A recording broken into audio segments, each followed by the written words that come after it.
Good afternoon, everyone. Welcome back to those of you who were here in this morning. I saw you in the morning. We're going to start the afternoon proclamations with a proclamation recognizing Minority Health Month by Councilmember Lorian Sales. Everybody who's here for that proclamation, please come forward.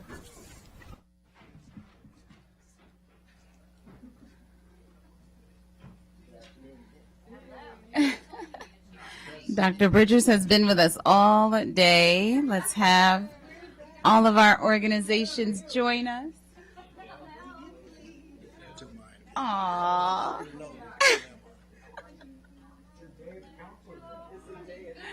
Yes.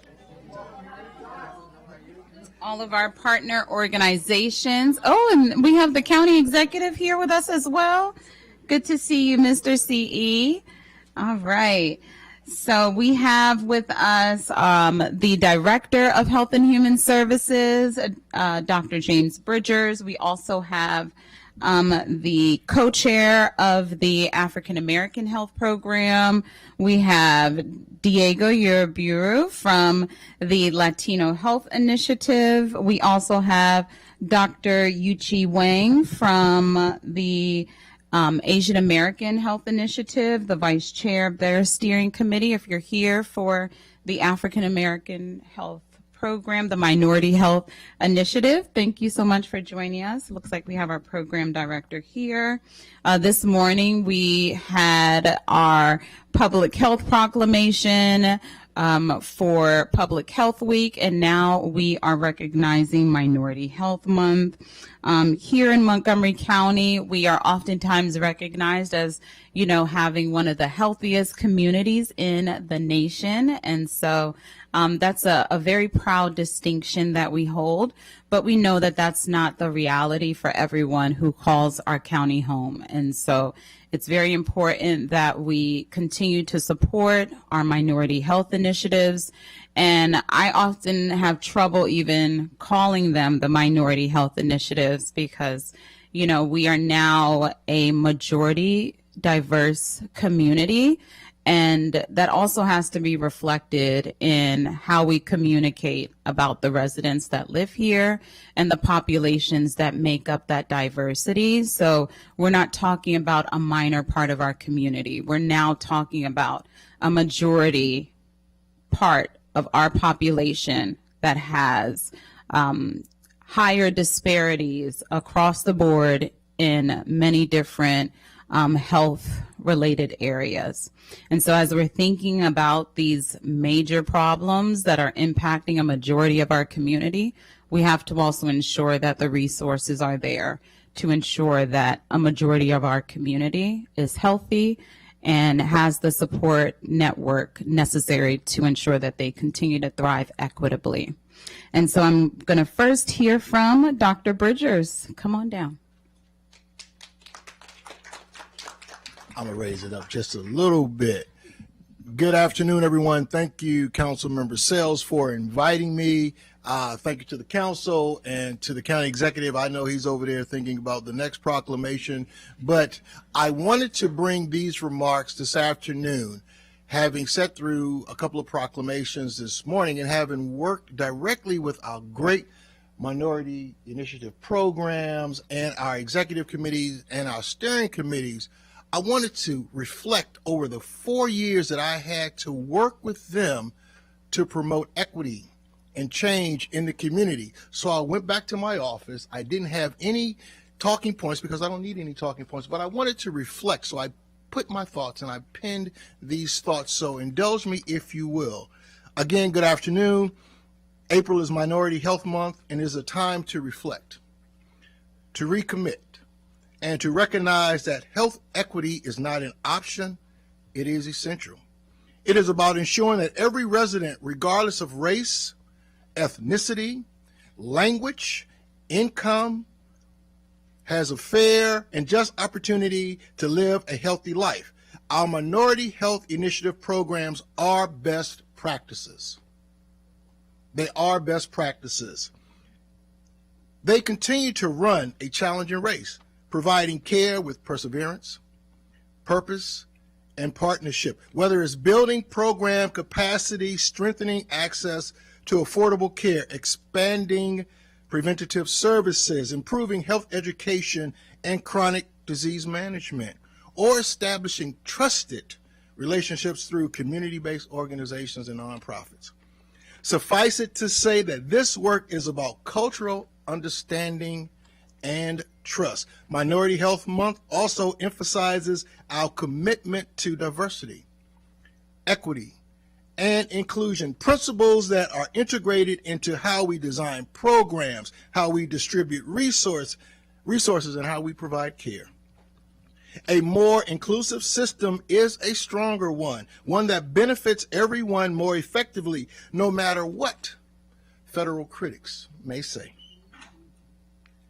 And even as challenges evolve, whether or not they're programmatic, whether or not they're fiscal challenges, whatever they may be, we remain grounded in our commitment and our faith in Montgomery County government to lead with integrity, accountability, and compassion. That faith is not passive. It is reinforced by their action. Their policies also protect our most vulnerable population by investments in those gaps and by shared responsibility to ensure that no community is left behind. So today, during Minority Health Month and the reading of this proclamation, let us reaffirm our commitment to running this race together with endurance, with focus, and with an unwavering belief that health equity stays within reach. The work ahead is challenging, and it will require all of us, leaders, partners, and community members. But I leave you with this. We must stay committed, stay collaborative, stay the course, and finish the race. Thank you. Thank you, Dr. Bridgers. And now we will hear from Ms. Williams, co-chair of the Executive Committee of the African American Health Program.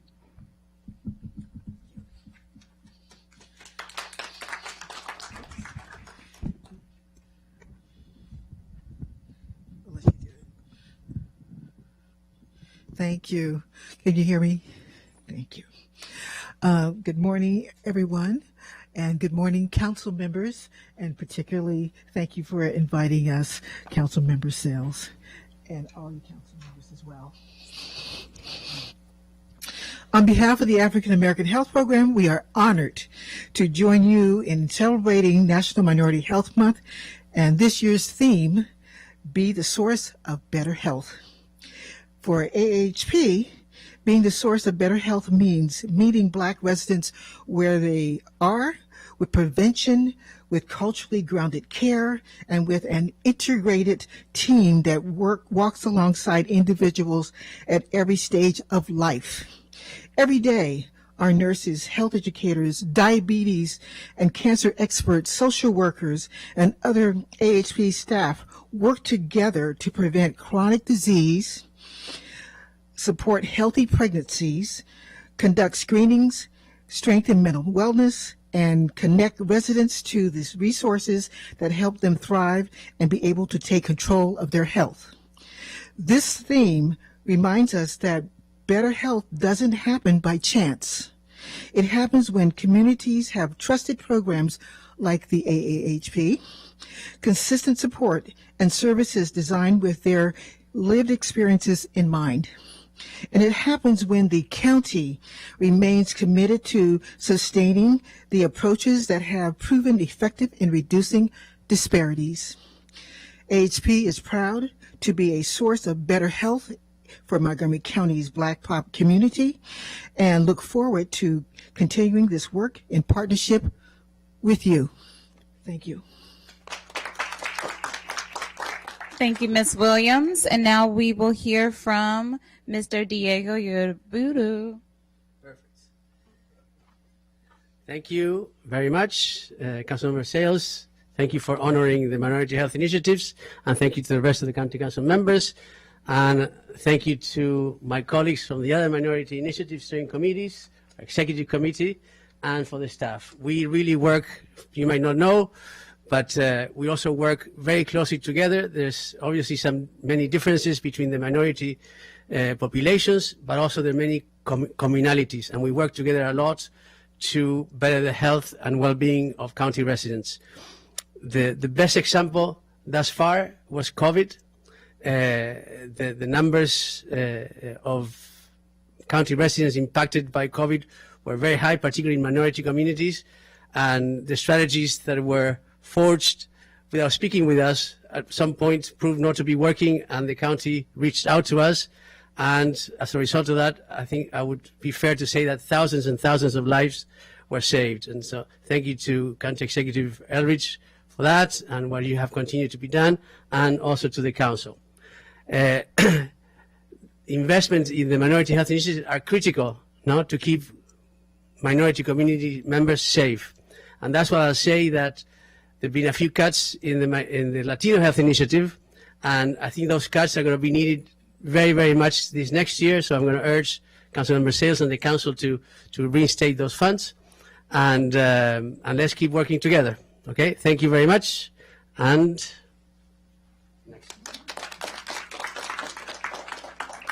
Thank you, Diego. We will be working in partnership to get through this budget. Thank you, County Executive.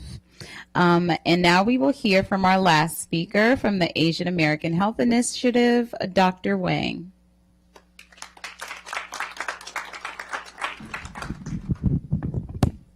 Hello, everybody. Good afternoon. And then having heard all the inspirational talks, and then I'm going to go off the script instead of go on the script. Because the talk was, they were so inspirational. And so I just want to speak everything from my heart. And first of all, thanks everybody's support for so many years for the minority health initiatives. And then second of all, thank you all for coming for this, for us, this very significant event. And then as one of the 16% of a local AAPI community members, I have to say we're very blessed. Just like Dr. Bridges said, you know, it's a full commitment to all our well-beings. And that's thanks to everybody's sitting here today.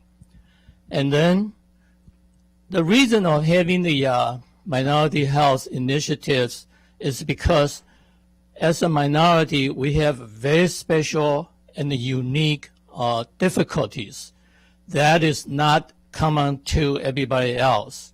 For instance, for the AAPI communities, in the county, 70% of us are firstborn in the foreign countries, and more than 30% of us speak English less well.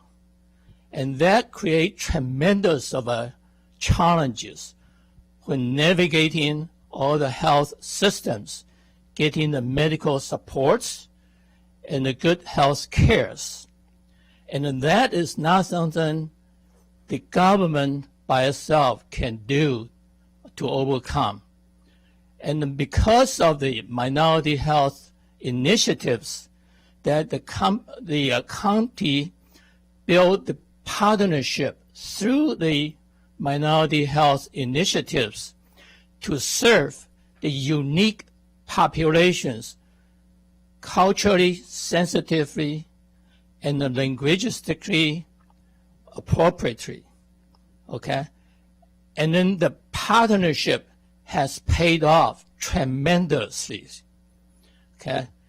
For the AAPI communities, we know we're getting healthier. We know we're getting stronger.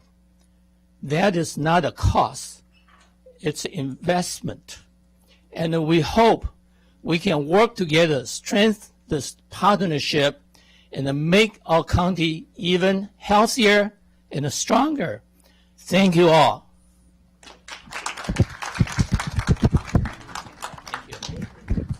Thank you, Dr. Wang. You mentioned partnerships, and so I want to make sure everyone knows who's here working in partnership with us. If you can just introduce yourself and the organization you represent in your role. Good afternoon. Wynette Dixon, African American Health Program, affectionately known as AHP. AAHP.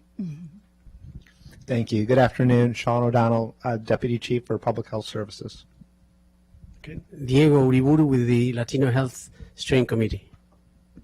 Hi, everyone. My name is Karen Bernal. I'm the Program Coordinator for the Fetal and Infant Mortality Review Board, and I work in collaboration with all the minority groups.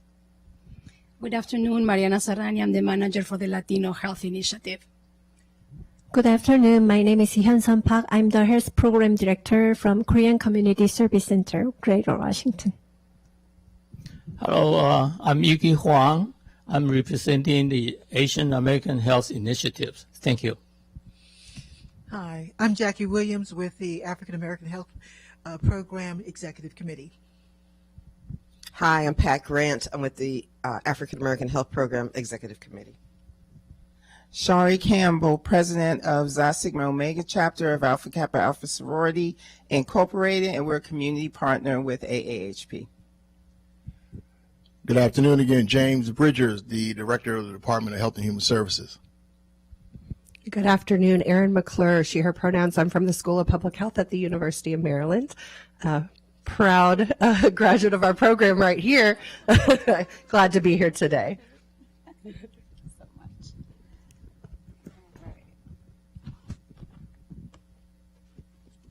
Okay, so now I will read the proclamation. We had our Dean of Public Health join us this morning and remind us about the importance of prevention, promotion, and prolonging life.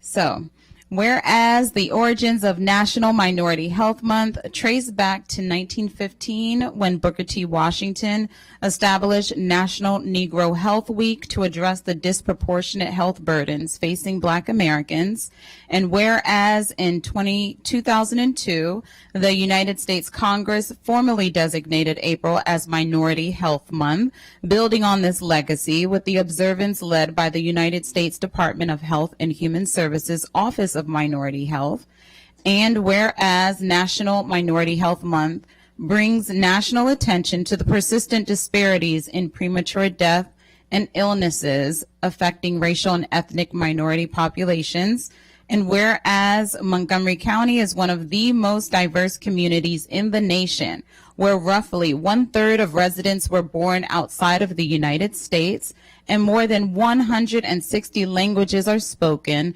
making it essential that healthcare services and resources are culturally responsive and accessible to all. And whereas health disparities continue to impact communities across the United States, with African American, Hispanic, Asian American, and Native American populations experiencing higher rates of chronic disease, lower life expectancy, and reduced access to quality and equitable care. Outcomes linked to systemic inequities in income, housing, education, and healthcare access. And whereas, although Montgomery County consistently ranks among the healthiest counties in the nation, these benefits are not shared equitably. The county's 2024 Community Health Needs Assessment shows that approximately 1 in 6 residents rely on Medicaid. Black infants experience the highest rates of low birth weight and infant mortality, and Black mothers face persistent disparities in maternal health outcomes. Hispanic residents face higher rates of preterm birth. Nearly 1/3 of Hispanic and Latino residents report sometimes or never being able to access care when needed, compared to 7% of non-Hispanic residents, and non-Hispanic Black residents experience the highest rates of heart disease mortality and emergency room visits for cardiovascular conditions. And whereas Montgomery County has made sustained investments to address these inequities, including the African American Health Program, the Asian American Health Initiative, the Latino Health Initiative, and the Office of Racial Equity and Social Justice, and has prioritized eliminating disparities in public health as a core council commitment. And whereas Montgomery County remains committed to advancing the goals of Healthy People 2030 by investing in cultural competency, community engagement, data-driven solutions, and a holistic approach to health that ensures every resident has the opportunity to thrive. And whereas as national priorities and investments related to health equity continue to evolve, Montgomery County reaffirms its unwavering commitment to closing health gaps through sustained community-centered action. Now, therefore, be it resolved that the County Council of Montgomery County, Maryland, hereby proclaims the month of April 2026 as National Minority Health Month and calls upon all residents, healthcare providers, and community partners to recommit to advancing health equity and eliminating racial and ethnic disparities so that every resident has a fair and just opportunity to achieve their highest level of health and to live, grow, and thrive in a community that sees them, serves them, and invests in their well-being. And be it further resolved that the County Council directs all agencies and partners to expand access to preventive care, culturally competent services, and community-based health education during April and year-round. Presented on this 7th day of April in the year 2026 by Councilmember Lorianne Sales and Council President Natalie Fani Gonzalez. Thank you.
Thank you to everyone who came today for the Minority Health Month proclamation.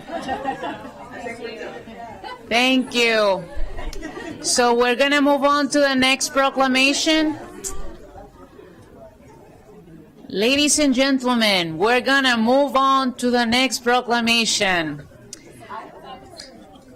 Oh my goodness. So the next one, it's proclamation recognizing Arab American Heritage Month by Council President Natalie Fani Gonzalez with the County Executive Mark Elrich. If everybody who came for that proclamation, please move forward.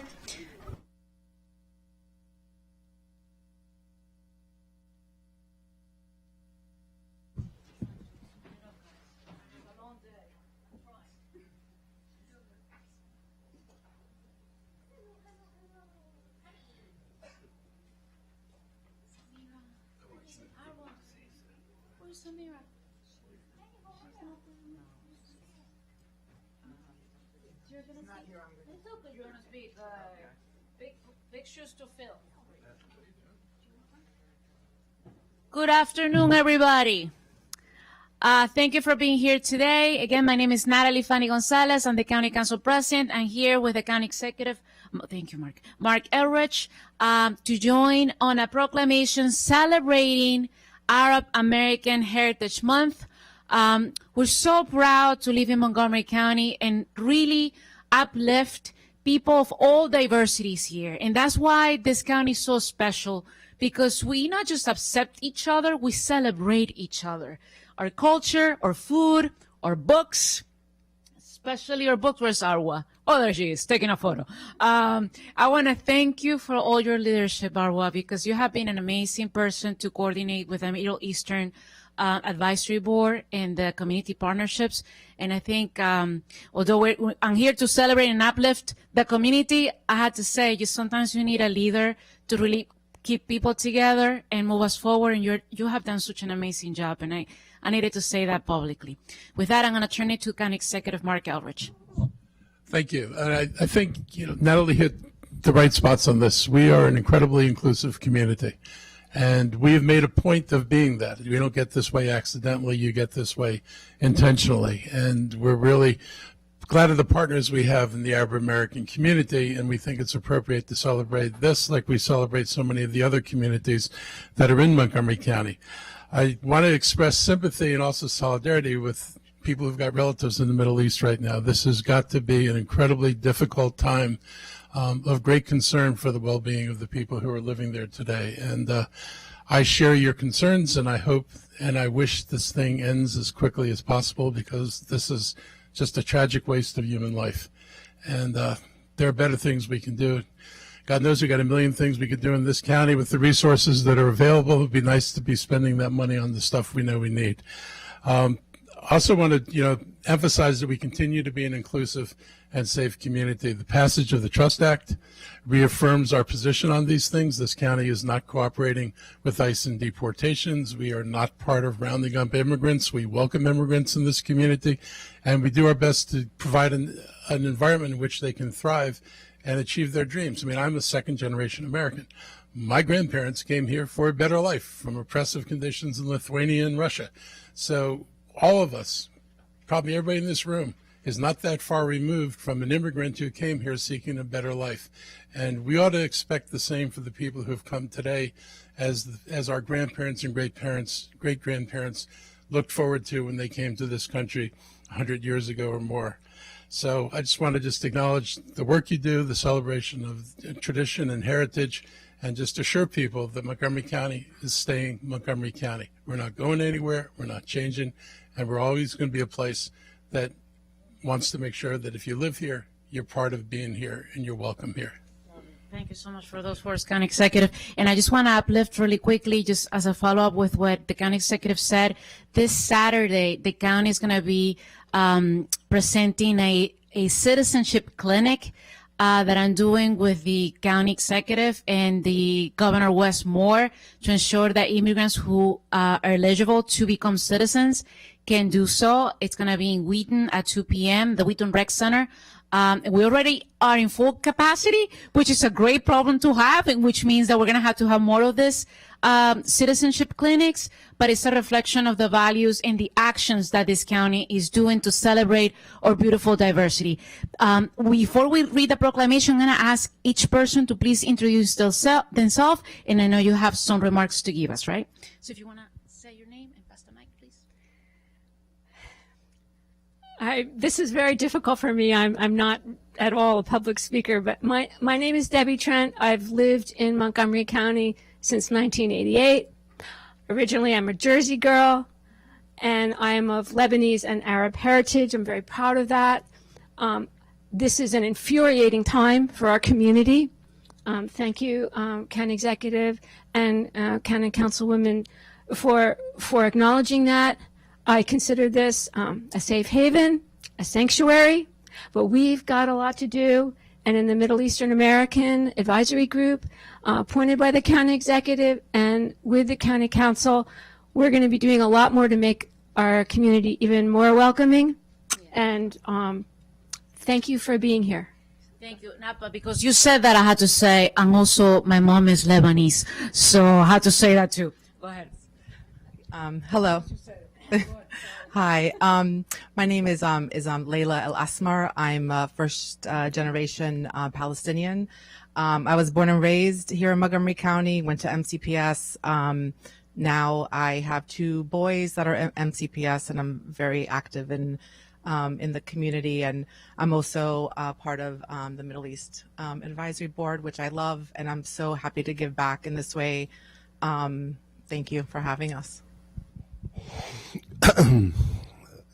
My name is Habib Ghanem. I'm with the USA Halal Chamber of Commerce. I'm, like our rep Gonzalez said, I'm of Lebanese origin, but also African, like Will. My wife is from Africa, and I was born in Gambia, West Africa, but of Lebanese origin. And you mentioned food. The Arabs bring a lot of Middle Eastern food. I do both halal and kosher. So that's the part of the food that we bring into the civilization of the United States. Thank you, County Executive, We wish you all the best, and thanks for this occasion and recognizing our presence. I've been here for over 55 years in Montgomery County. Hi, I'm Amjad Chaudhry. I'm from Ahmadiyya Muslim community, and I'm also partner of Middle Eastern Advisory Committee, Advisory Group, and also partner of Animal Advisory Group. And I think we have been, and on Friday, we'll have a Arab American Heritage event, and we'll have a Humanity First. Humanity First is all over the world, just like Ahmadiyya Muslim community. So here's the next one. I'm Ahmaduddin Ahmed. I'm the president of the Minaret of Freedom Institute and of the Maqam Ibrahim Islamic Center. I'm a Palestinian American who was born on the boat as my mom was coming here in 1948. And I want to thank everyone for this opportunity. Great. Salam, everyone. My name is Malak Abdul Hamid, and I represent the American Muslim Senior Society as a program manager for the Halal Meals on Wheels. We service all the seniors in Montgomery County, Muslims and non-Muslims. Thank you for everything. God bless Montgomery County.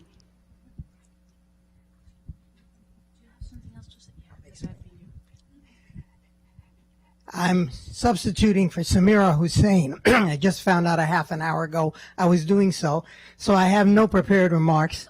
I've never let that stop me before, so I'll make it brief, though.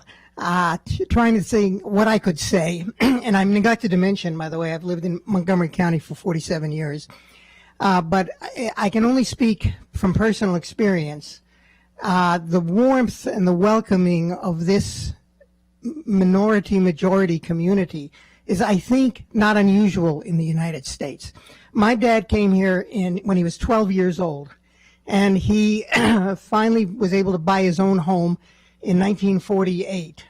He moved into that house in a neighborhood that had no Arab American families. And the man who lives next door to him started a petition to demand that my family be expelled from the neighborhood.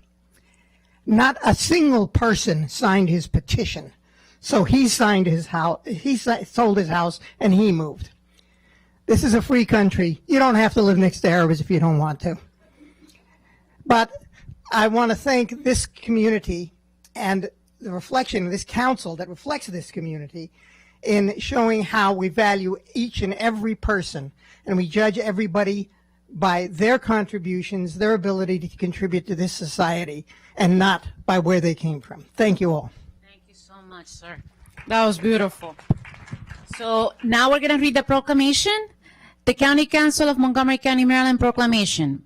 Whereas Montgomery County is a welcoming community enriched by the diverse skills, values, and knowledge of its residents. And whereas each April, communities across the United States observe Arab American Heritage Month to honor and celebrate their rich heritage and contributions. And whereas from medicine and law to technology, government, arts, and culture, Arab Americans have played an essential role in shaping society. And whereas through vibrant cultural traditions, diverse faith practices, and a commitment to education and family values, they continue to strengthen the social fabric of our communities. And whereas the Arab American community joins all residents in fostering an inclusive, equitable, and peaceful society where every individual is respected and valued. now, therefore, be it resolved that the County Executive, Mark Elrich, and the entire County Council of Montgomery County, Maryland, do hereby proclaim April as Arab American Heritage Month and encourage all residents to join us in recognizing and celebrating the contributions of the Arab Americans, presented on this 7th day of April in the year of 2026 by County Executive Mark Elrich and Council President Natalie Fanny Gonzalez. Thank you so much for being here today. Let's take a photo.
That was awesome.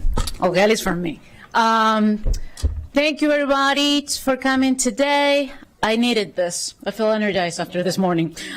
So we're going to move on with agenda item 5. It's a public hearing on a resolution to approve supplemental appropriation 26-14 to the FY26 operating budget, Montgomery County Government, Department of Health and Human Services, Emergency Family Shelter Services for $3,064,158. Source of funds, General Fund Undesignated Reserves. A Health and Human Services Committee work session is scheduled for April 23rd, 2026. Those wishing to submit material for the Council's consideration should do so by the close of business on April 16, 2026. There are no registered speakers for this hearing. This public hearing is now closed. Agenda item 6 is a public hearing in action on a top approved supplemental appropriation 26-63 to the FY26 operating budget, Montgomery County Public Schools, Individuals with Disability Education Act, Part B grant for $553,497. Source of funds, federal grant. Council action is scheduled immediately following this hearing. As a reminder of our public hearing testimony guidelines, your comments must be limited to issues relevant to the public hearing topic for which you are testifying and are appropriate for a public meeting. You will hear a tone when your time is up, and we appreciate everyone abiding by their allotted time. We have 2 speakers in person. I'm going to call you so you can please move forward. Nicole Lewis and Pamela Bennett. Are you okay? Perfect. So Nicole Lewis and Pamela Bennett, if you can please sit anywhere in front of me. You have 3 minutes, and can you please state your name right on top? And you can go ahead.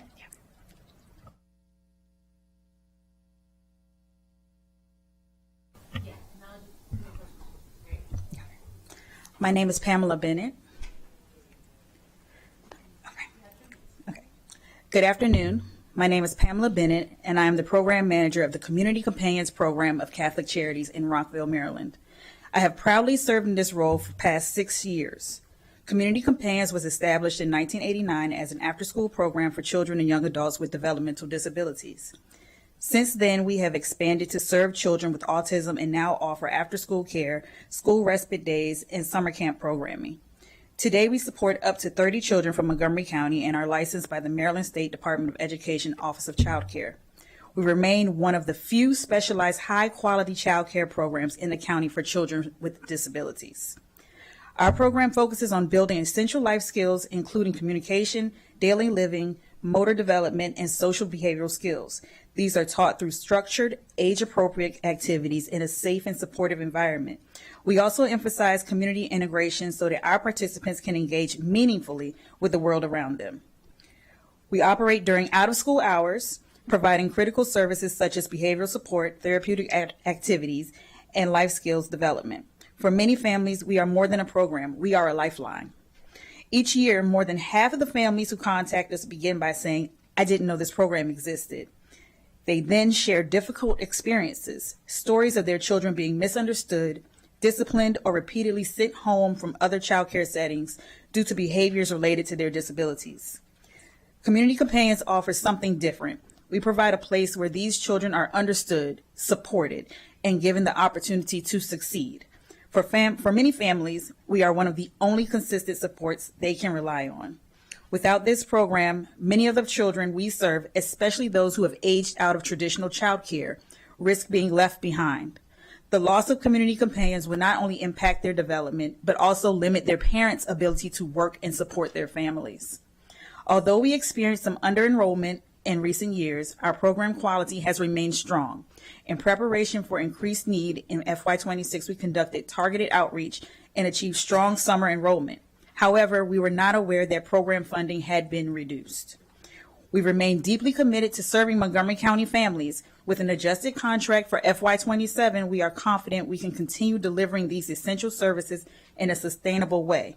I respectfully urge the Council to support continued funding for Community Companions so that we can continue serving children and families who depend on us every day.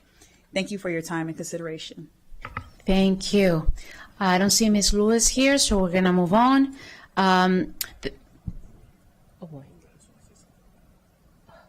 Just a second. All right, go ahead. Thank you.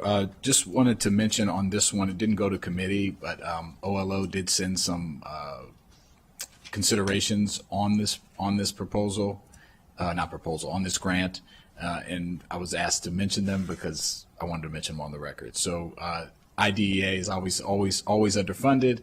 It's a big issue in the nation, and particularly for students of color. Staff need to work with MCPS to make sure students identified by IDEA Part B should be trained and receive continual education, keeping up with best practices, and be culturally responsive. I just wanted to, for colleagues' benefit, before we vote on it, since it didn't go to committee, there were 3 considerations sent from OLO related to students of color and how this money and grant should be used by MCPS to make sure that it's culturally responsive and who's hired to serve these students. So I just wanted to get that on the record, and there was a request from staff, so I wanted to do that. Thank you, Madam President. Thank you. This public hearing is now closed. So now we're going to move on the action portion of this item. Is there a motion to approve supplemental appropriation 26-63? So moved. Moved by Councilmember Don Lukey, second by Councilmember Will Jawando. All those in favor, please raise your hand, and it passed unanimously. So we're going to move on to agenda item 7. It's a public hearing on the FY27 capital budget and the FY27-32 capital improvements program projects, including next generation technology refresh, bus rapid transit 355 North, 355, sounds better, and bus rapid transit New Hampshire Avenue. Committee work sessions on the FY27 capital budget and the FY27-32 capital improvements program projects will be scheduled through the end of April. As a reminder of our public hearing testimony guidelines, your comments must be limited to issues relevant to the public hearing topic for which you are testifying and are appropriate for a public meeting. You will hear a tone when your time is up, and we appreciate everyone abiding by their allotted time. We have one speaker, Ms. Eileen Finnegan. Is she here? Ms. Eileen Finnegan, one, twice. Nope. This public hearing is now closed. We're going to move on to agenda item number 8. It's a public hearing on the FY27 operating budgets and FY27-32 public services programs and fiscal policy for Montgomery County Government, Montgomery College, Maryland National Capital Park and Planning Commission, WSSC Water, and Montgomery County Public Schools. Committee work sessions on the FY27 operating budgets and FY27-32 public services program and fiscal policy for Montgomery County Government, Montgomery College, Maryland National Capital Park and Planning Commission, WSSC Water, and Montgomery County Public Schools will be scheduled through the end of April. As a reminder of our public hearing testimonies guidelines, your comments must be limited to issues relevant to the public hearing topic for which you are testifying and are appropriate for a public meeting. You will hear a tone when your time is up, and we appreciate everyone abiding by their allotted time. Please take a note. Do not boo or clap or interrupt any of the speakers, please. So I'm going to call your name.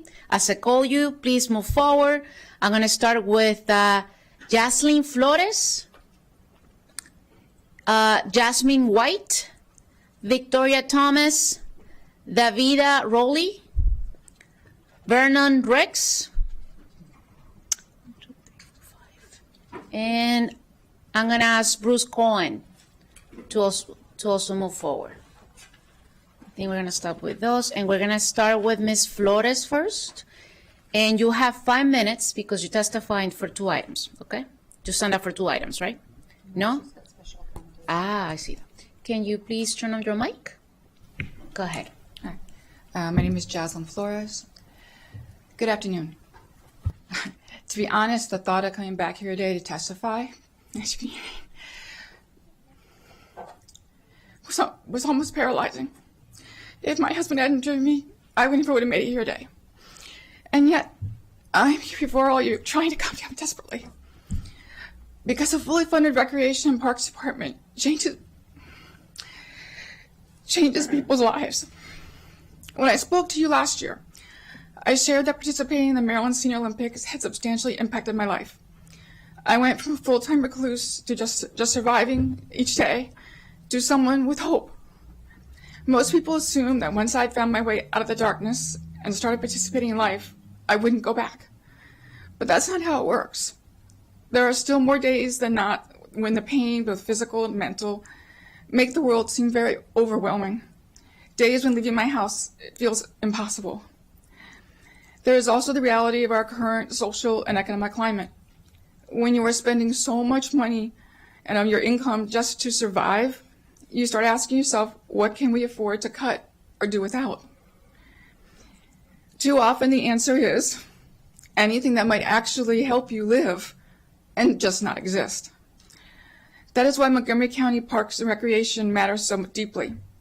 The Recreation Department has numerous programs that meet me where I am.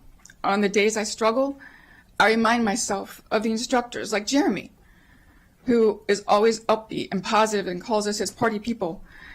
And he came to even cheer me on at the last Senior Olympics.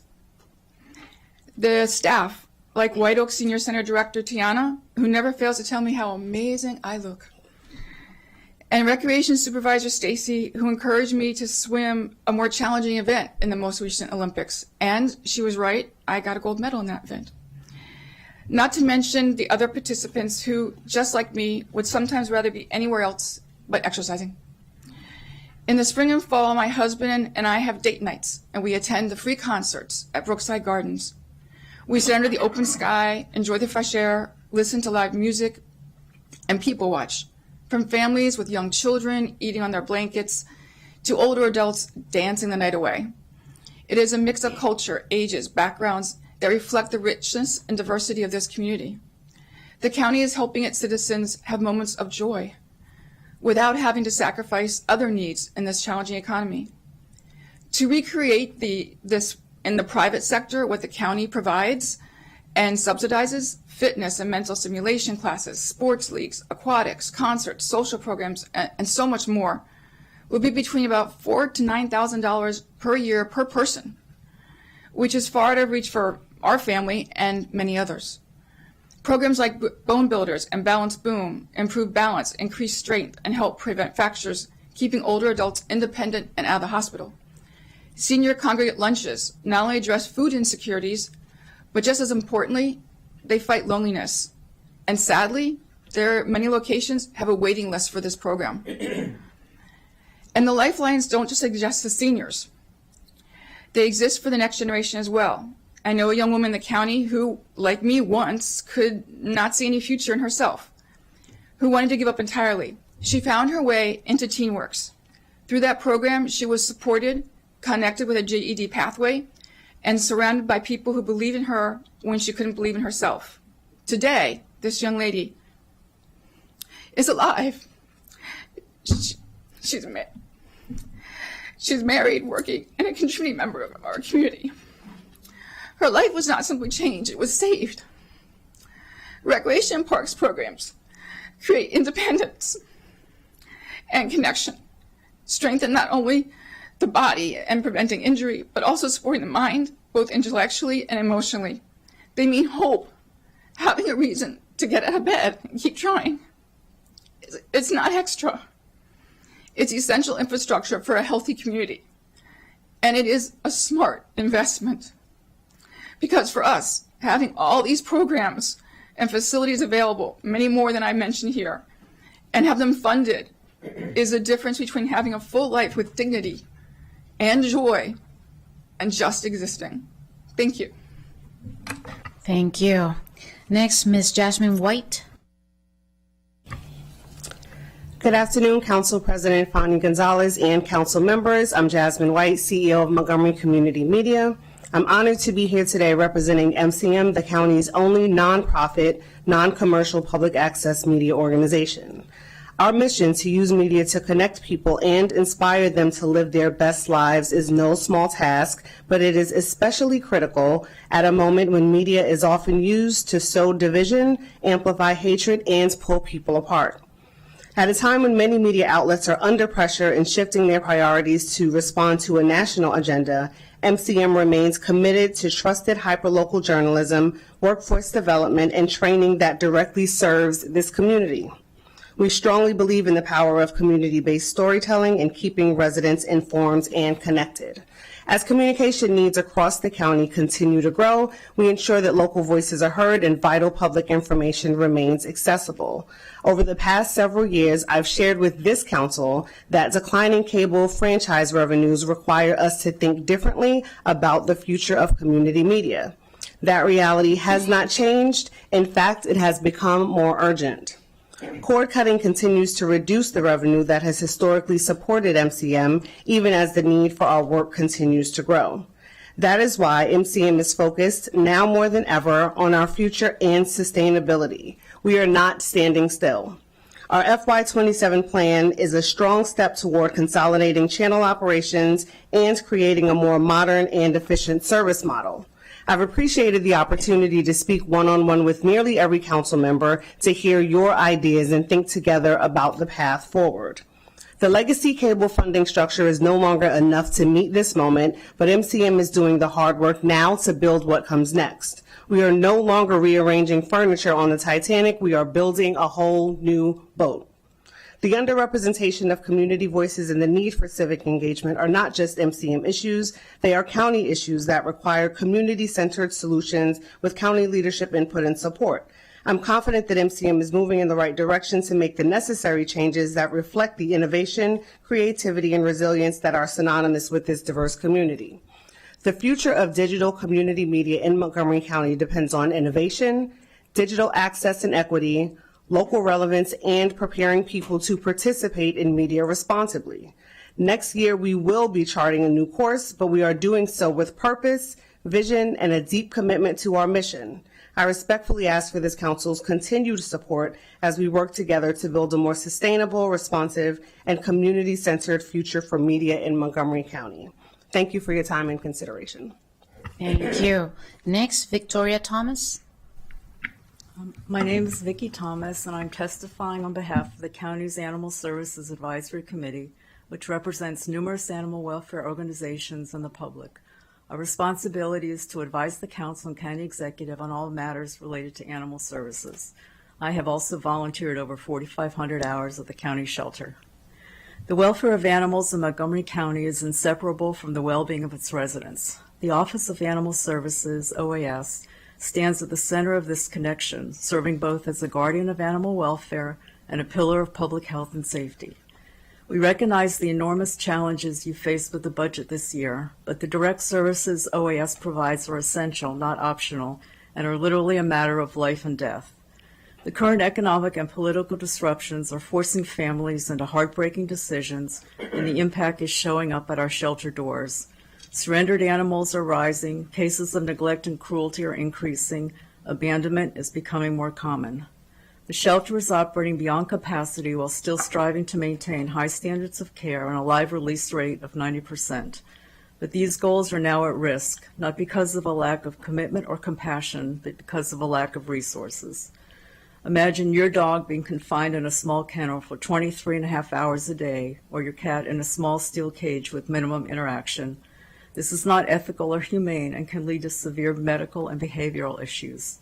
Without immediate staffing support, the county may be forced into decisions no one wants, including euthanasia. Therefore, we request funding for 5 additional animal care attendants, which are the minimum necessary to safely and humanely manage the current and predicted volume of animals in our care, and another foster rescue coordinator so that pets can leave the shelter alive. And continued investment in prevention is also critical.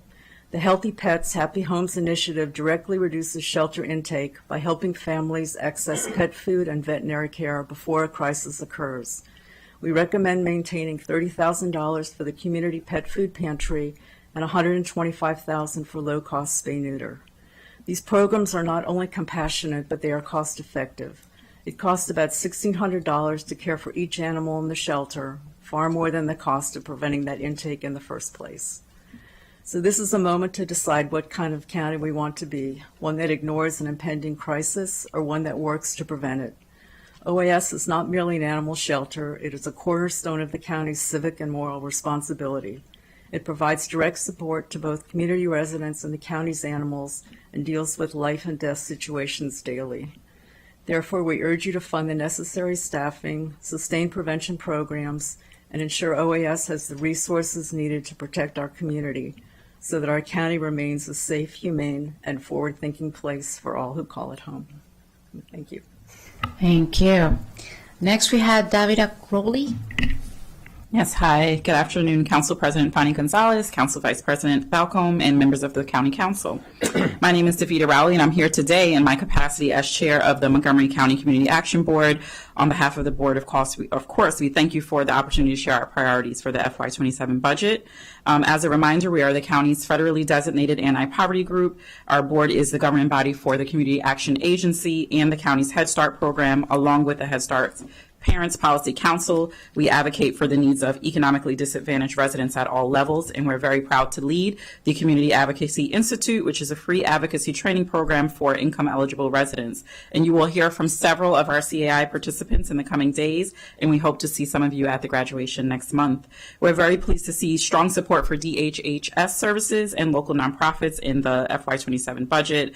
The support acknowledges the challenges that many of our community residents are facing, as well as the significant impact of agencies like the Community Action Agency.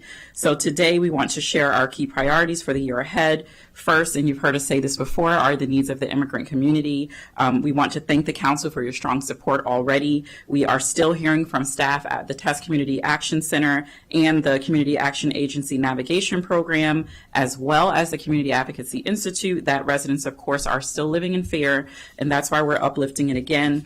Still afraid to walk their children to school, still afraid to go to work, still afraid to go about their daily lives for fear of detainment. And so your leadership on the Trust Act, the Values Act, and other important bills has absolutely helped to reduce some of this fear. And we cannot thank you enough, reminding residents that they are welcome here in the county. The board stands ready to continue to support any actions that you put forward, any additional bills and funding for immigration legal services, mental health services, other programs that can support the members of the immigrant community who are experiencing unbelievable stress and fear right now. As the advocacy group for residents with modest incomes, we know that too many in our county are still struggling to make ends meet. Of course, we have the lack of affordable housing, food, healthcare, childcare, utilities. Cuts and restrictions to federally funded programs are impacting access to those programs, compounding the issue. The cost of living in the county, of course, is very high. Even those working full-time, earning a decent income, are still struggling to afford their basic necessities. The self-sufficiency standard for a household with 2 working adults, a preschooler, a school-age child, is over $120,000, over 4 times the federal poverty level. Fortunately, there are steps that the council can take to address these challenges in the budget. So we are encouraging expansion of the Emergency Rental Assistance Program, the Emergency Energy Assistance Program, and free clinics that serve uninsured residents. We support the county executive's proposal to increase funding for the Working Parents Assistance Program and convert 5 brokers to merit staff. And with the cuts to SNAP, those who previously qualified for the support no longer being eligible. Thank you for your time. Thank you. Next, we have Mr. Vernon Ricks. That is you. You can please turn on your mic. There you go. Thank you. Good morning. Good afternoon. My name is Vernon Ricks, and I serve on the board of directors of Montgomery Community Media. You can probably tell by my garb today. It's always meaningful for me to come before you and speak about something that truly matters to me and our residents. As someone who has served this community in public life for many years, I've seen firsthand how important it is for residents to feel informed, heard, and connected.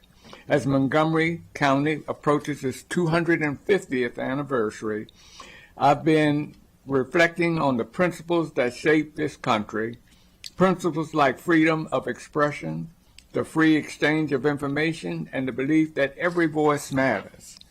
From the very beginning of those ideals depended on people having the ability to share information. Here in Montgomery County, our motto is, I'm going to mess it up, Gaudes bien, which means to guard well. And those principles are part of what we are called to protect. ensuring that every resident has a voice and equal access to information. Those ideals should still guide us today, even though at that time those freedoms were not extended to everyone in this country. We know those principles matter because we have had to fight to make them real for everyone. That is what Montgomery Community Media does every day. MCM is a platform for civic participation. It's where residents can tell their stories, access trusted local information, and engage with their community.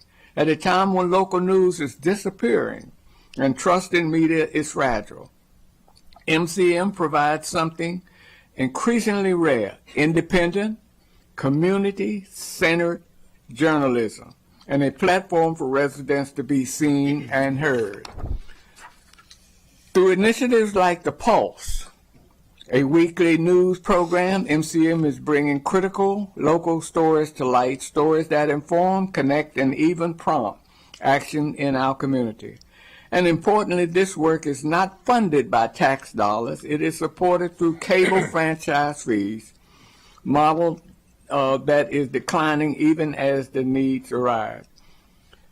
MCM trains the next generation in improvised voices that might some otherwise go unheard, and strengthens the connection between residents, their communities, the government that they serve. If we believe in the principles that shaped this country 250 years ago, then we must invest in the organizations that keep those principles alive today. I respectfully urge the Council to continue support of Montgomery Community Media and the vital role it plays in our community. Thank you for your time and leadership. Great timing. Thank you. I did it. Thank you. Bruce Cohen. Good afternoon, council members. My name is Bruce Cohen. Most of you know me as Big Bruno.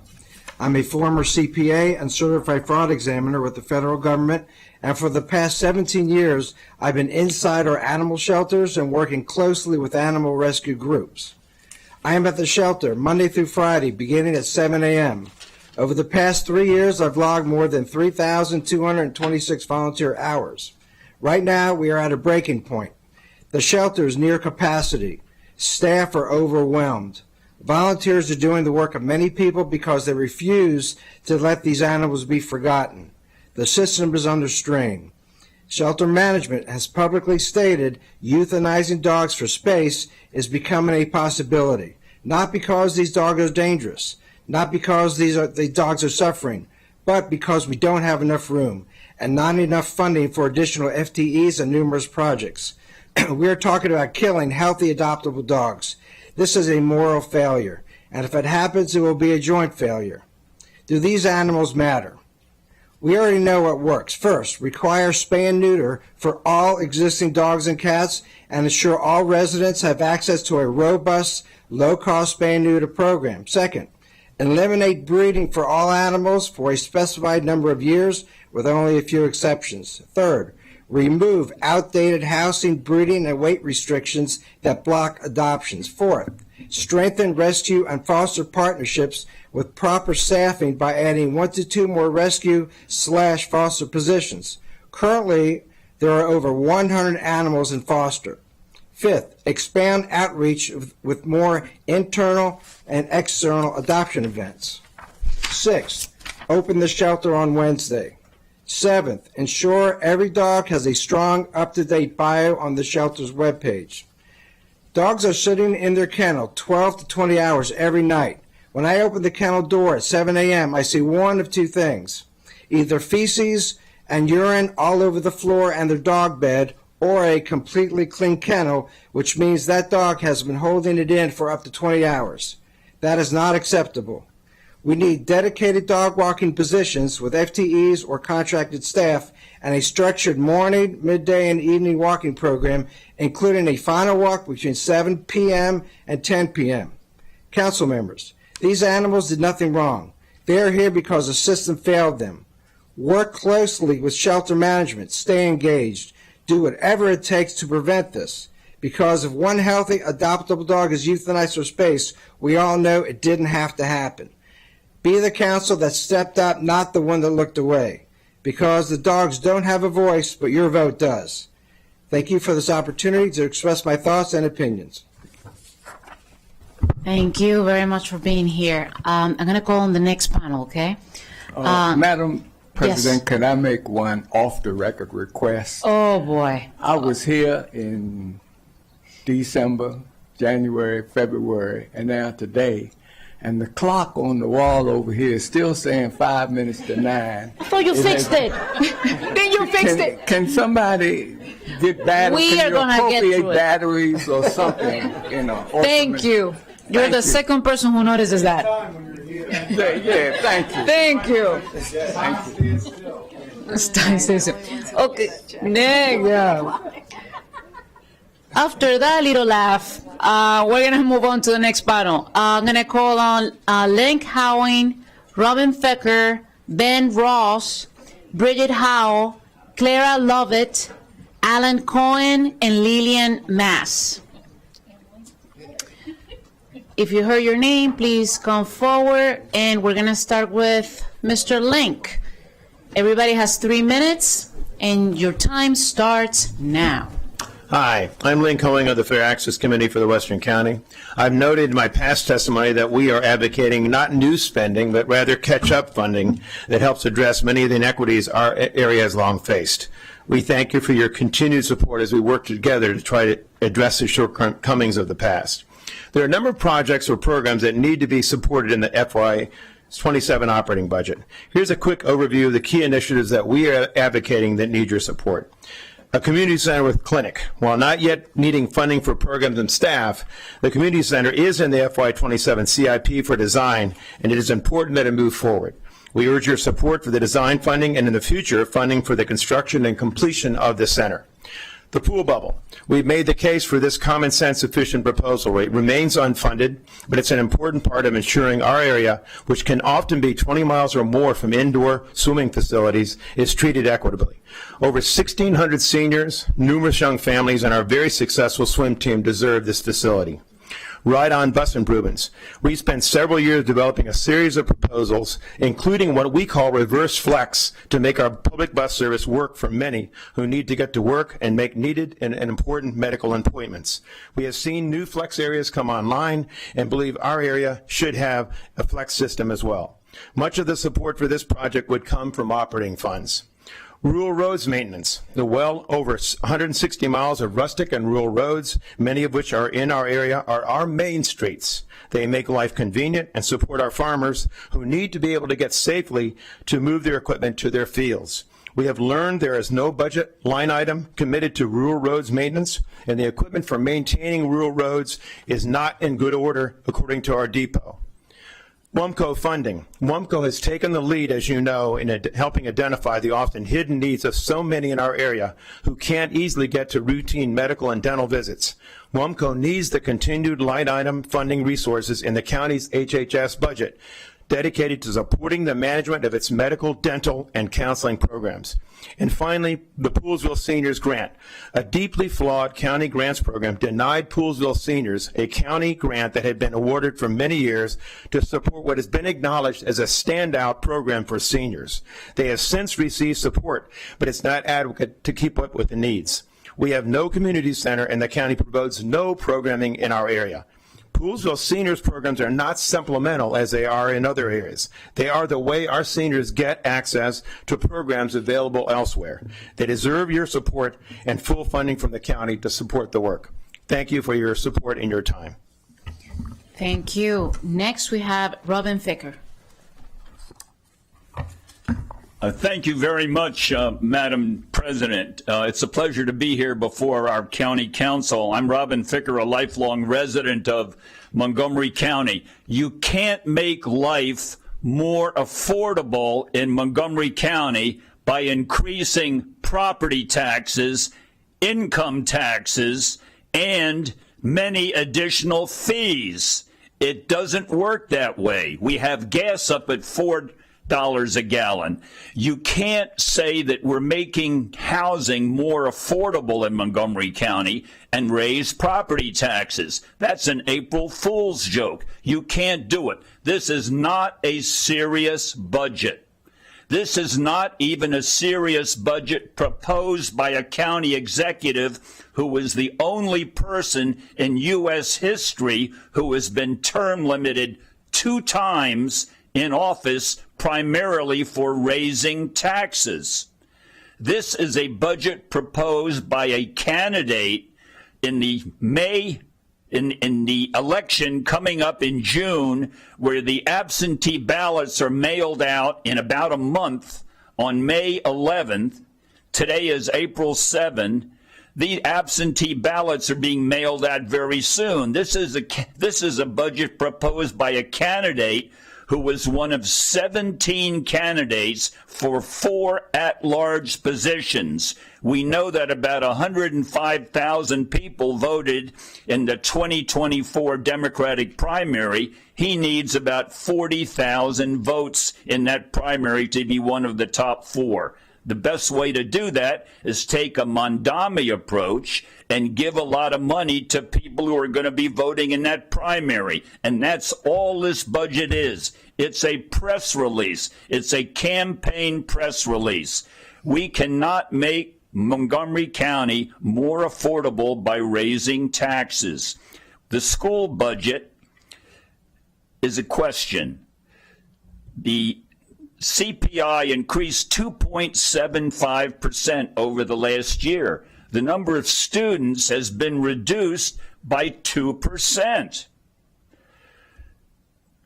The school board has also reduced the number of days now that we have school. They say, well, we want to have go back to virtual education, where everyone knows that young children cannot learn to read over by looking at a computer.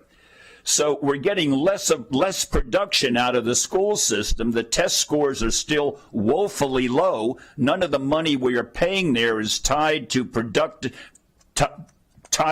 increasing or production by the students or better scores. Do not increase our taxes, please. Thank you, Mr. Ficker. Next, we have Ben Ross. Good afternoon. My name is Ben Ross from Bethesda, speaking as an individual, and as you probably expect, I'm here to talk about the transit budget. And I have to say that the proposed budget has a Potemkin Village quality.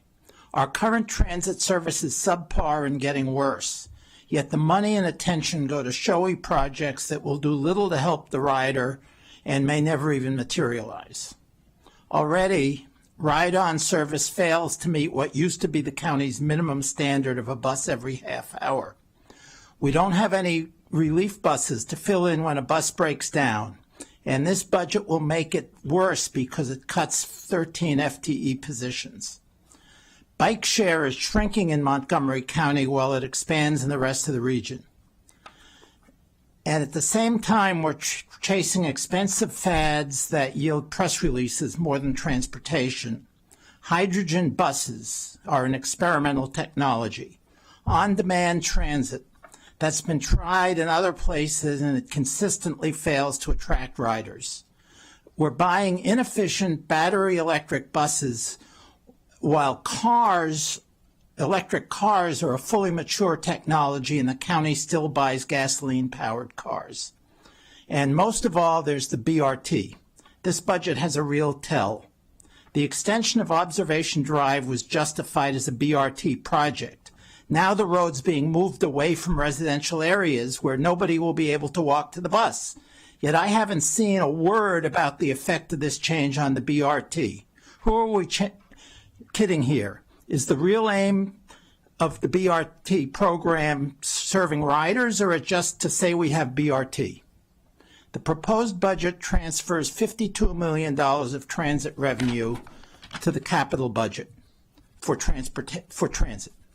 If you cut wasteful capital expenditures on transit, you can provide better transit now and for less money. You should expand the bike share from 76 to 111 docks to match Arlington County.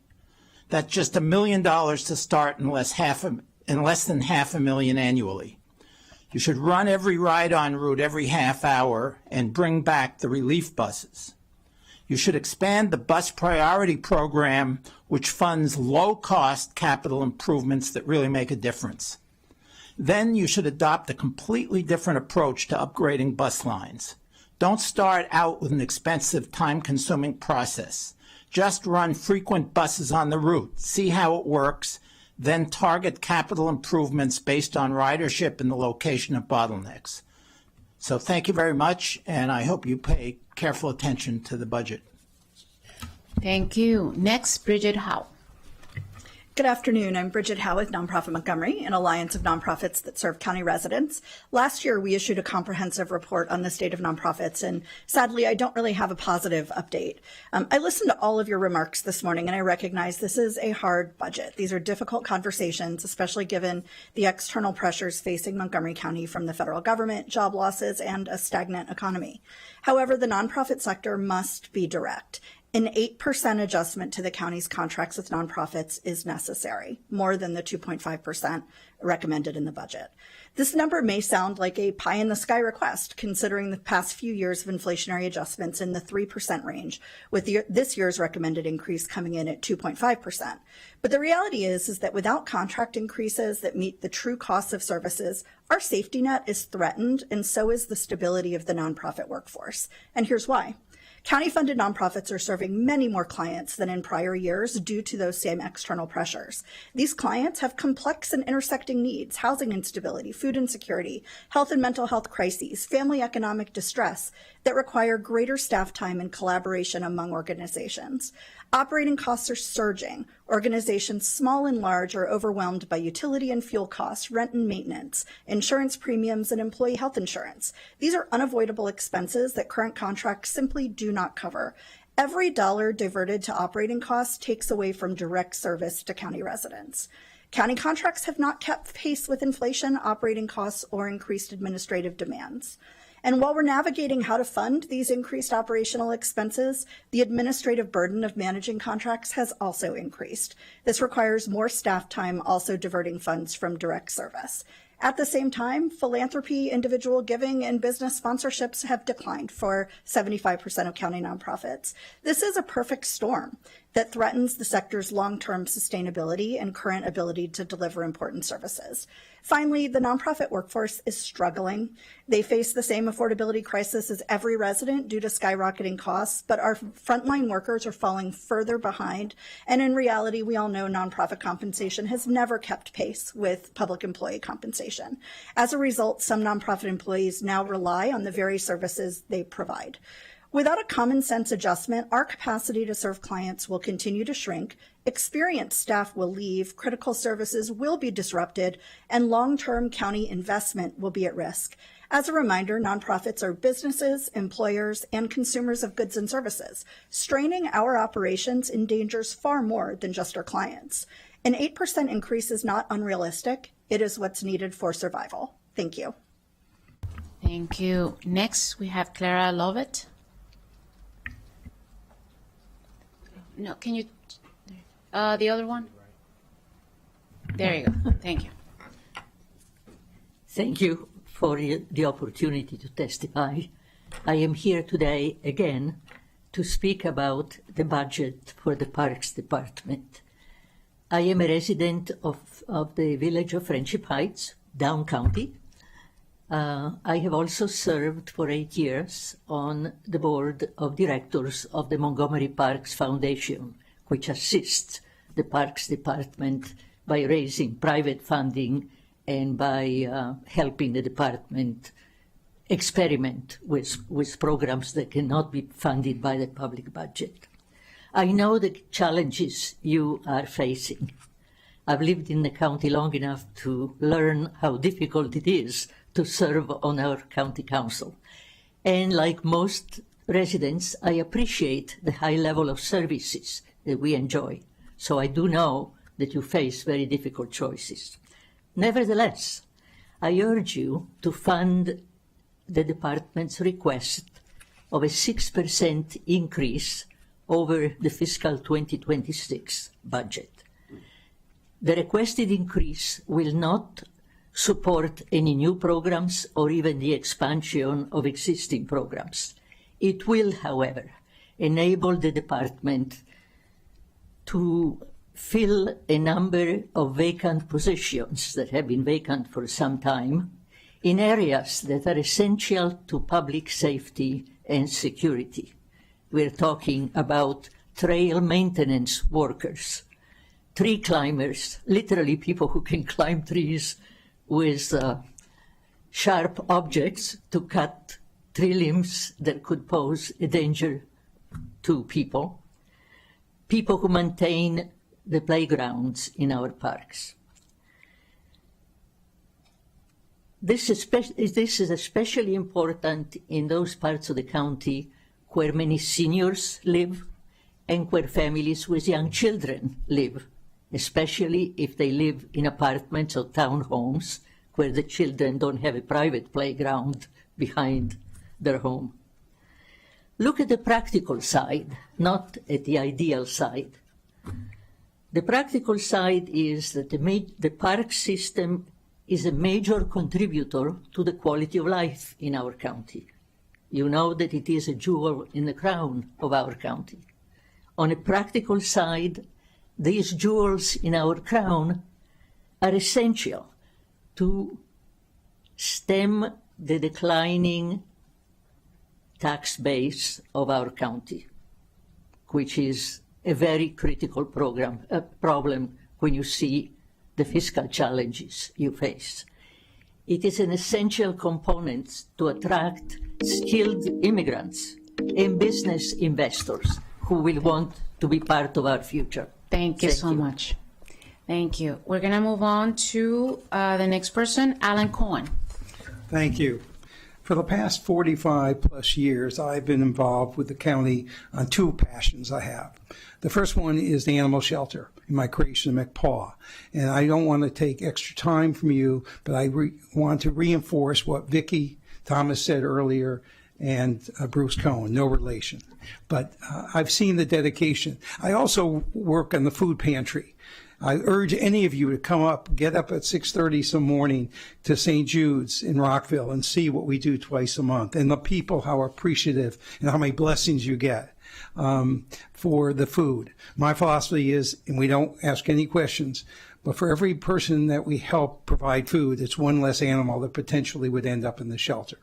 And again, the shelter needs assistance there too, additional staff and additional funding, of course, for spay and neuter. But funding the food pantry is so crucial. The other passion is the rec department and the Potomac Community Center. I created the Friends over 35 years ago when we converted the Lake Normandy Elementary School. But I don't want to just talk about Potomac. Unfortunately, the Friends, we've been able to, as a partnership, raise funds to do some things, to have that building over 35 years old limp along, which needs to be refreshed. But there are a lot. I have inspected all 23 community centers in this county and did detailed report for the director twice. And, I joked when I came in, I said, when I look at a building, I said, look at how beautiful this is. And when I first walked in, I noticed the clock. I said, I'm not going to say that because if they can't get a battery to do a clock but that's typical. If you look, and I urge when you go visit a community center, and over 1 million people in this county visit a center every year. And I must commend you all for maintaining the free status, no charge for use of it. But it has to be maintained. David Dice and I go back 30 years. But, if you looked at the cost of maintenance that this county pays just for outside maintenance, the fields in most of these centers are mud holes. There's no funding for maintenance or very minimal. You'd be embarrassed to see how much you pay a contractor to do 300 or 400 buildings. And then when you divide it, I know what they do. I've seen the contract. I know what they're supposed to do. And some of you pay more for your own home than they do per cut at a community center. So you have hundreds and hundreds of youth using these facilities who need a facility maintained. You need it, have it reseeded, et cetera, et cetera. And I encourage you to try to do more public-partner partnerships. That can help, especially strengthen the needs. So again, I urge you all to do this and visit the community centers. And when you go in, look at the facilities. They need help. Thank you. Thank you. Next, we have Lillian Mass. Good afternoon. My name is Lillian Mass, and I've been a resident of Montgomery County for the past 25 years. During that time, I worked as a journalist for Univision, Telemundo, and NBC4, telling the stories of this community and connecting residents with the resources available to them. I also worked here at the Montgomery County Council as a bilingual communication specialist. Because of those experiences, I saw something very clearly. Government and media often fail to communicate effectively with each other. And that breakdown ultimately affects how information reaches the communities they are supposed to serve. For years, Montgomery County has hosted workshops encouraging residents to start businesses and pursue county contracts. As a journalist, I cover many of those workshops and help amplify that message to the community. Inspired by those workshops, I eventually decided to leave my position in television and start my own communications company, Community Crest Media. We provide public relations, media management, community outreach, video productions, and content creation services. We tailor communication campaigns in different languages for government agencies and organizations so they can effectively reach the communities they serve. We do not just translate messages, we tailor them. My work experience in media and communications allow me to see what is lacking between them, and I wanted to be that bridge. So I did exactly what those workshops told entrepreneurs to do. I registered my business, I built a professional team, I invested in equipment, I follow every step that the county encourages entrepreneurs to follow. And then I discovered something that no one tells you in those workshops. The startups in Montgomery County have virtually no chance of obtaining a county contract. Why? Because the county requires an extensive track record before awarding contracts, in addition to certifications that in most cases take a long time to obtain. But if you are a startup, you cannot possibly have any of that. So the system creates an impossible situation. You cannot get a contract without proof of contracts worth hundreds of thousands of dollars, and your business, again, stands no chance. The system itself is not designed to give startups a real opportunity to obtain a contract. I am aware of the Montgomery County Economic Development Corporation, but they do not cover this situation. So today I'm asking the council to do something very simple. Assign funds in your budget to create a program that allows the startups in Montgomery County to compete for small entry-level contracts so they can build an initial track record. When Montgomery County reports that approximately 33% of contracts go to small businesses, there is a critical difference between small businesses and startups. Startups, by definition, often cannot even compete because they lack past performance, even when they are formed by highly qualified professionals who are ready to deliver. Thank you. Thank you. I'm going to call on the next panel. Thank you so much for coming here today. The next one is Margaret Shop, Robin Little, Bruce St. John, Alisa Sanders, Carrie Guthrie, I missed that one, yeah. Gordy Brennan, and Ellen Main.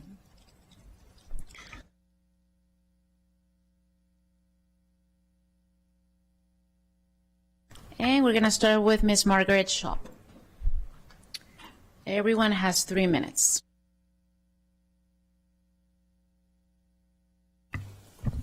Good afternoon. I'm Margaret Shope, and I'm testifying for the TAME Coalition in support of the county executive's recommendations for the operating budget to continue providing zero fare for ride-on buses and expanding ride-on flex.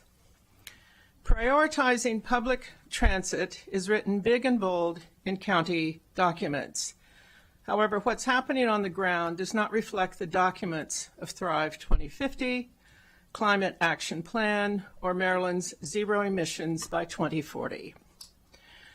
Thrive directs the county to, quote, build a network of transit alternatives first and stop proposing new 4-lane roads in master plans, end quote. There is no immediately available and affordable transit expansion in the recently approved Clarksburg Gateway Sector Plan, only long-term capital-intensive projects. And the approach to transit expansion in the draft Germantown sector plan remains unclear. Both these plans proceeded without the inclusion of the county's unanimously voted Clarksburg to Montgomery Village transportation study, which came on the heels of the vote from the council of 10-1 in favor of removing Mid-County Highway Extended northern section from the Master Plan of Highways and Transitways. We request that these three plans be integrated into an affordable, realistic blueprint for transit alternatives in the Up-County. We also respectfully request your redirection of the final operating budget to expand ride-on bus service to the Up-County by providing ride-on extra Route 101 from Lake Forest Transfer Station to Clarksburg for immediate congestion relief without major capital outlays. TAME Coalition and its allies will continue monitoring and reporting on Montgomery County's position on transit throughout the next election cycle, and we look forward to working with staff and officials to ensure the transit is expanded. My full testimony has been sent in. Thank you. Thank you. Next, we have Robin Lito. Yes, thank you. President Fanny Gonzalez, Vice President Balcom, and all the council members present for the opportunity to speak today. My name is Robin Little, and I am the Program Director for the Black Physicians and Healthcare Network for the National Center for Children and Families. BPHN has launched in response to a demand from this council that Black Montgomery County residents no longer suffer from avoidable and unjust health outcomes in one of the wealthiest areas of this country. In less than 5 years, my team at NCCF, along with our coalition, has developed a unique and proven model to address the specific healthcare needs of Black people in this area.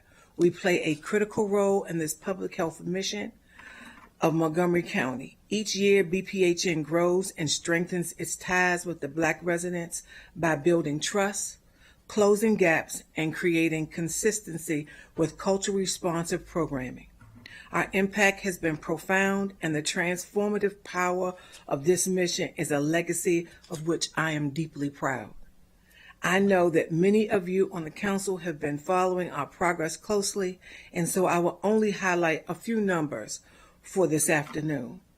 This year alone, in fiscal year 26, we have cumulatively impacted through outreach education, social media, health fairs, and community-based programs over 48,961 people. We've done 1,285 unique clients served, which means we have actually given service to 1,284 Montgomery County residents. We also referred them to 2,065 referrals to our 241 Black providers. We put on 14 planned health fairs across the 7 districts. Beyond these numbers, I am pleased to report that every day I see more and more clients internalize BPHN's core message. Black people deserve to be well. As a program, BPHN is working. People who touch our program are overcoming their trauma and taking charge of their health and well-being. But this work is not complete, and I come before you today to reiterate the need for sustained and even expanded funding for this program. After centuries of setback, Black people in this community have yet to overcome the weight of structural barriers. We still suffer the highest burdens with respect to chronic disease, maternal mortality, and mental health. BPHN is here to support the Black community and indeed this council, but we cannot do it without the funds necessary to thoroughly address the rising need. Thank you for this time, for your time and the opportunity to meet with you this afternoon. Thank you. Next, we have Bruce St. John. Can you please turn on your mic? The other side, right there. Stand by. Thank you. Did that work? Okay. Thank you. My name is Bruce St. John. I'm opposed to the tax increases proposed in the county executive's fiscal year 2026 budget. The county budget has been increasing faster than the consumer price index for some time. It really needs to be brought under control. Taxes in Maryland and Montgomery County are already too high. We need a tax cut, not tax increases. In 2020, I paid $4,153 in property taxes. They increased by 33% in 2024. I called to complain, and someone politely explained to me that 33% was really 10%. Last year, in 2025, I paid $7,736 in property taxes. That's an 86% increase from the $4,153 that I paid in 2020. If the property tax had increased in proportion to the 27.5% increase in the Consumer Price Index, I would have paid around $5,300. My wife and I moved to our current house in 1987 when we were both working. We are both retired now. I think Montgomery County is a great place to live, and I would like to continue to live here. In addition to public safety and the public schools, the county government provides many other great and important services. I use many of them, but surely there is some way to work more efficiently, maybe trim some nice-to-have items and eliminate a few things that are no longer justified. I am not proposing Elon Musk-style carnage, just re-optimization of existing programs, work smarter. So I want to pass the ball to you to govern the county efficiently, control spending, and reduce taxes. I don't want to be calling my county council members all the time. They're already tired of me. I want to trust you to make the difficult decisions and get the county on track so that people like me and my grandchildren can continue to live here. Thank you. Thank you, sir. We don't get tired of our constituents. You can call anytime. I felt like I had to say that. Alicia Sanders. Good afternoon. My name is Alyssa Sanders, and I serve as Director of Advocacy at Everymind. And as you all know, for nearly 70 years, Everymind has supported the mental health and well-being of Montgomery County residents. I'm here today on behalf of Everymind and alongside a broad coalition of nonprofit leaders to respectfully urge the council to increase the inflation adjustment for nonprofit contracts to 8%. Simply put, 2.5% does not meet the moment. Nonprofits are the backbone of Montgomery County's safety net. Each year, Everymind reaches tens of thousands of residents through school-based mental health services, crisis support, and community programs. That need is growing, especially among young people. In 2023, 40% of high school students reported persistent feelings of sadness or hopelessness, and nearly 1 in 5 seriously considered attempting suicide. We see that need locally every day.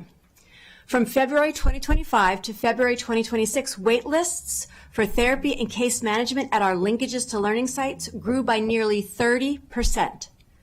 Similarly, contacts to our helplines and our 988 have surged from just over 2,000 in March 2024 to more than 4,300 in March 2026. But behind these numbers are real young people. A 17-year-old student we support came to us seeking help with family and school stress. Just before spring break, his father was detained by ICE, leaving his family in crisis. Our team mobilized immediately, helping secure food and connecting the family to additional support. But he's still waiting for therapy because we simply do not have enough capacity to meet the need. And his story isn't unique. Many young people are struggling quietly, and for most, school is the only place that they can access mental health care. Demand is rising rapidly. Federal job losses, rising poverty, and immigration-related disruptions are driving more families to seek help with more complex needs. And at the same time, the cost of delivering services continues to climb. Nonprofits are facing steep increases in health insurance and operating costs. When the inflationary adjustment falls short, nonprofits are forced into impossible choices: reduce services, leave positions unfilled, or absorb unsustainable costs. We are grateful for your partnership, but maintaining a 2.5% adjustment in today's environment is, in effect, a cut. The solution is clear. Adopt an 8% inflation adjustment. This is a practical step to stabilize the workforce, sustain critical services, and ensure residents continue to receive the care they need. An 8% IA is the difference between a safety net that stretches and one that breaks. And when that safety net breaks, it is our children and families who fall through first. We respectfully ask the council to take this step and ensure Montgomery County's safety net remains strong. Thank you for your leadership and for your partnership. Thank you. Next, we have Carrie Cowtrey.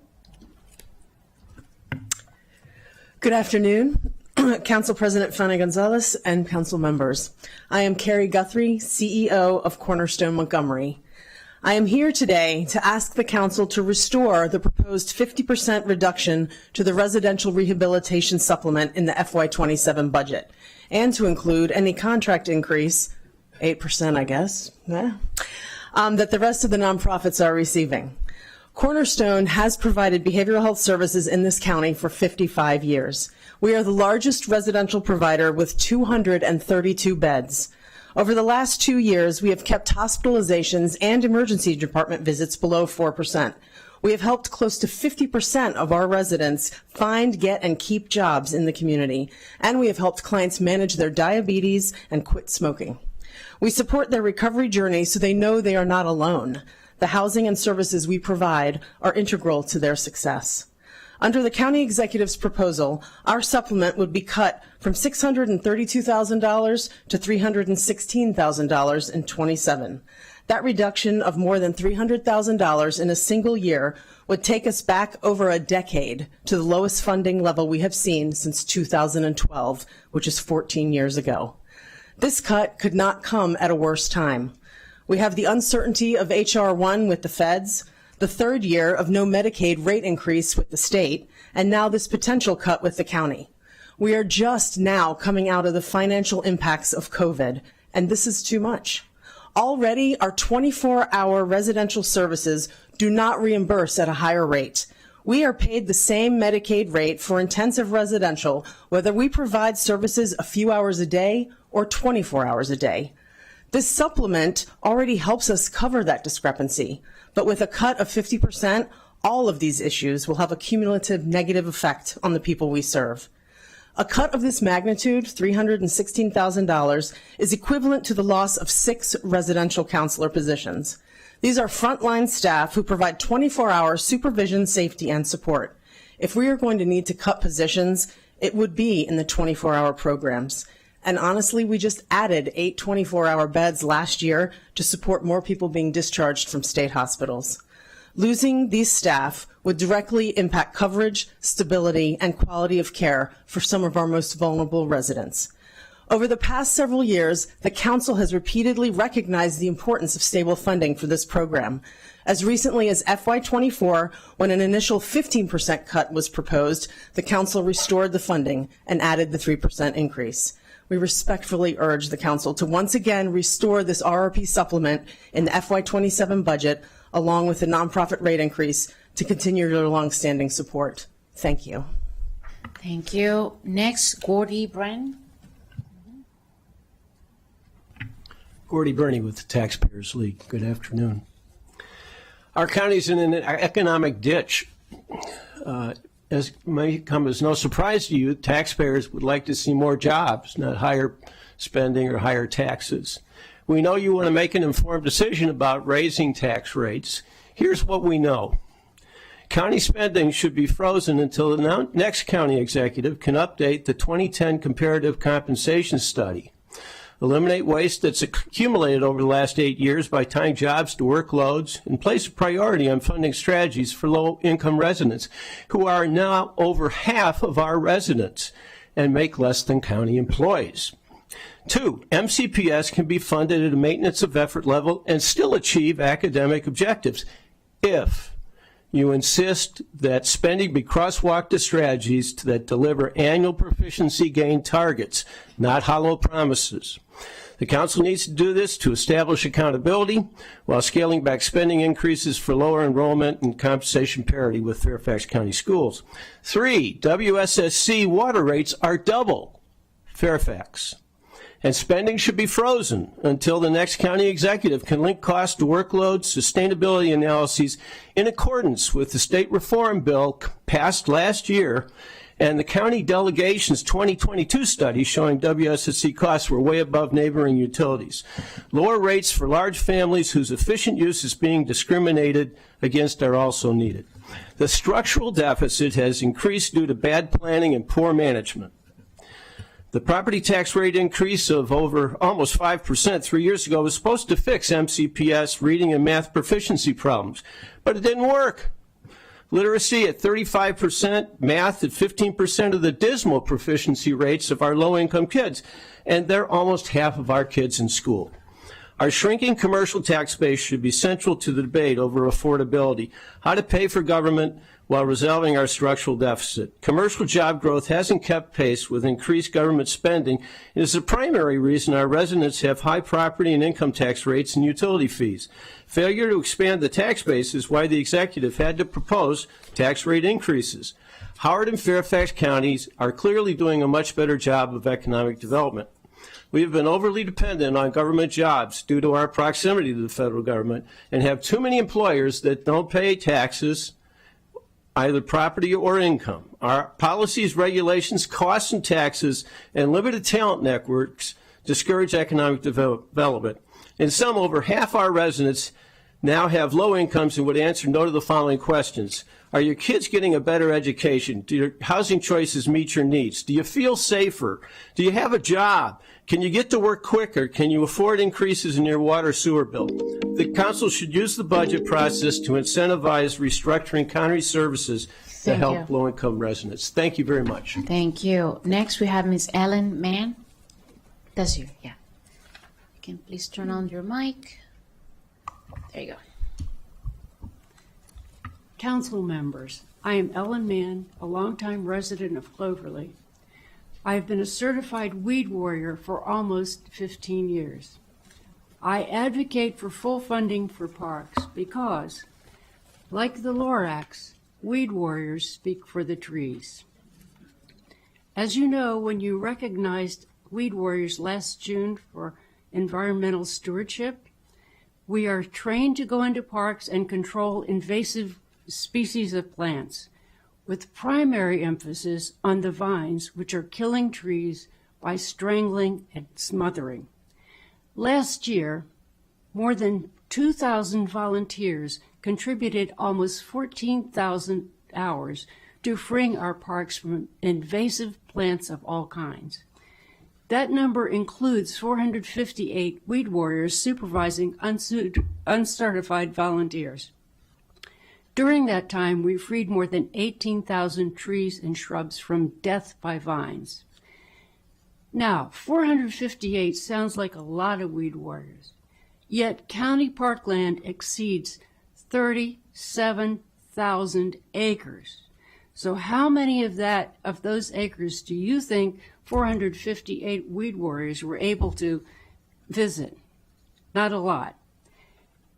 You know we did not manage to cover all that acreage. We need more weed warriors, and we need more residents educated to remove invasives from their yards and to replant with natives.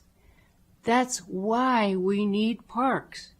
Parks train weed warriors, and at the nature centers and Brookside Gardens, parks provide classes emphasizing environmental stewardship for everyone and all ages, and every year they offer the Greenscapes Symposium, which is absolutely wonderful.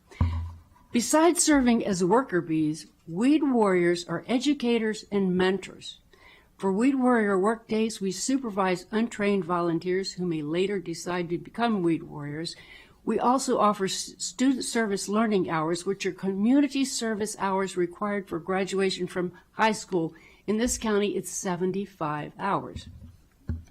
At home and in our communities, weed warriors continue to serve as environmental educators and mentors, and it's all thanks to parks. In closing, I have these remarks. Please fully fund parks, because on this the Lorax agrees, then you too will truly speak for the trees. Thank you so much. I appreciate each one of you for coming here today. We're going to call on the next panel. I have Kevin Walton, Jeffrey D., Donna DeGrease, Mandy, Pete Cambus, Dorian Rogers. And we're going to start with Kevin Walton. Each person has 3 minutes. Please state your name right on top. We can start with you, Kevin. Good afternoon. My name is Kevin Walton for the Climate Coalition of Montgomery County. We thank every council member and their staff for having meetings with us to discuss climate and environmental budget priorities. We look for today's reminders to spur you into the actions demanded by the climate emergency. For the Montgomery County Green Bank, fully fund the FY27 budget allocation. To support their energy efficiency and resiliency work, the Green Bank receives by law 10% of the fuel energy tax. This budget meets that requirement. That is gratifying, as the Green Bank is the primary way the county keeps their promise to the business community to help them meet the building energy performance standards. As other funding sources, notably the Federal Greenhouse Gas Reduction Fund, will not be coming, the fuel energy tax funds are more important than ever. On transportation, residents need more frequent buses now. With affordability challenges increasing, we need convenient, reliable ride-on buses and other low-cost transportation. Specifically for the Up-County, extend Route 101 extra to Clarksburg with more buses serving this popular route, and give Damascus residents everyday access to Shady Grove Metro by adding ride-on Route 90 weekend service. On artificial turf, support the redirected funds to grass fields away from the public school synthetic turf request. The $70 million is better spent on real grass, with the remaining funds addressing school infrastructure problems such as HVAC. Grass fields can be high-performing and durable. Plastic turf generates hundreds of tons of waste and sheds microplastics into the air, soil, water, and into our student users. Plastic fields in the sun can be hotter than 120 degrees, while grass stays close to the air temperature. Please keep real grass in the budget for our climate, environment, and for the health of our students. There are two urgent priorities for the Planning Department, the only agency that can integrate climate concerns into land use and zoning. A one-time $150,000 to develop a climate master plan and $160,000 for a climate specialist. The Climate Master Plan will identify our county's challenges and how to address them, and the Climate Specialist will provide the needed improved analysis for the mandated climate assessments for zoning text amendments and the master plan, and lead the county's climate resilience work. And finally, regarding the incinerator, you must support the Solid Waste Management Plan, a safe, cost-effective strategy. The contract cannot legally be shared till finalized, but DEP and county executive have assured that the strategy can be effectively implemented, costs less than incinerating, produces fewer greenhouse gases and toxic emissions, the landfills meet strict environmental justice criteria, ash will no longer be dumped on a minority community, and it eliminates the risk for more dioxin contamination from the aging incinerator. Thank you so much for your time. Thank you. Jeffrey D. Not here, right? Just making sure. Donna DeGrease. There you go. Good afternoon, council members. I am Donna DeGrasse, and I'm testifying for the Silver Spring Justice Coalition. First, I want to talk about the county's mental health crisis response. We just learned that Jamal Thompson, an unarmed black man having a mental health issue, died 7 days after the Montgomery County Police Department personnel wrestled him to the ground, handcuffed him, and took him to the hospital. No mobile crisis outreach team was called. This tragedy is an example of why mobile crisis outreach teams are critical in saving lives and meeting the need for wider publication of their services. This is just the latest example of our county's governance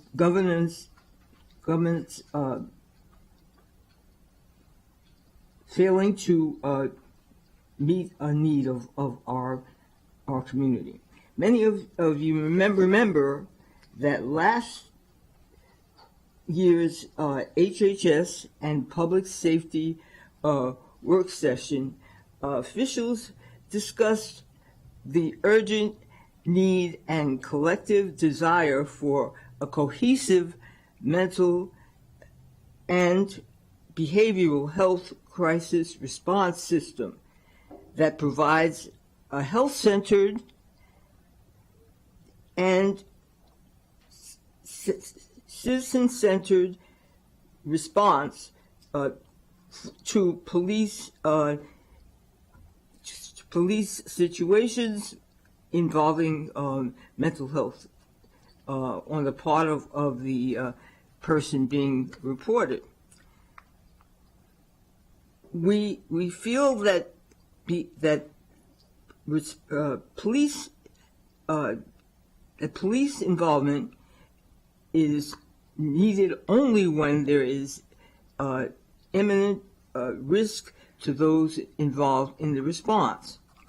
Thus, we urge the Council to first increase the number of mobile crisis teams beyond the 8 proposed by the Executive. We calculate that almost 20% of all 911 calls, an average of more than 100 each day, could effectively use MCOTs. Second, press the county's HR department to move quickly to fill mobile outreach team vacancies.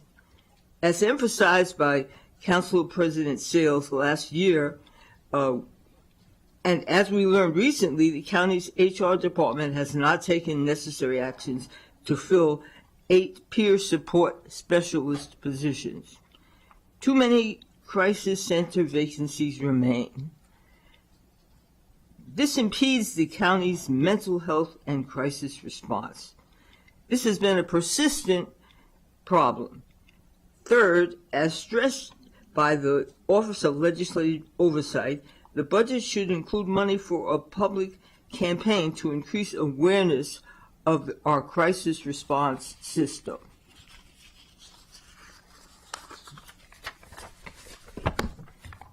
Regarding PAB and ACC budget, the Council should fund the PAB's budget request for additional staff to analyze complaints, but only if and when the ACC provides the PAB with all necessary complaint documents. Regarding the Montgomery County Police Department, we oppose funding for the Drone First Responder Program because, beyond a handful of stories about its success, the drone program remains unproven, and Montgomery County Police Department has yet to present the results of an independent analysis of the safety and effectiveness of the program. It is premature, therefore, to fund its expansion before the initial pilot has been thoroughly, independently evaluated and vetted with the most affected communities.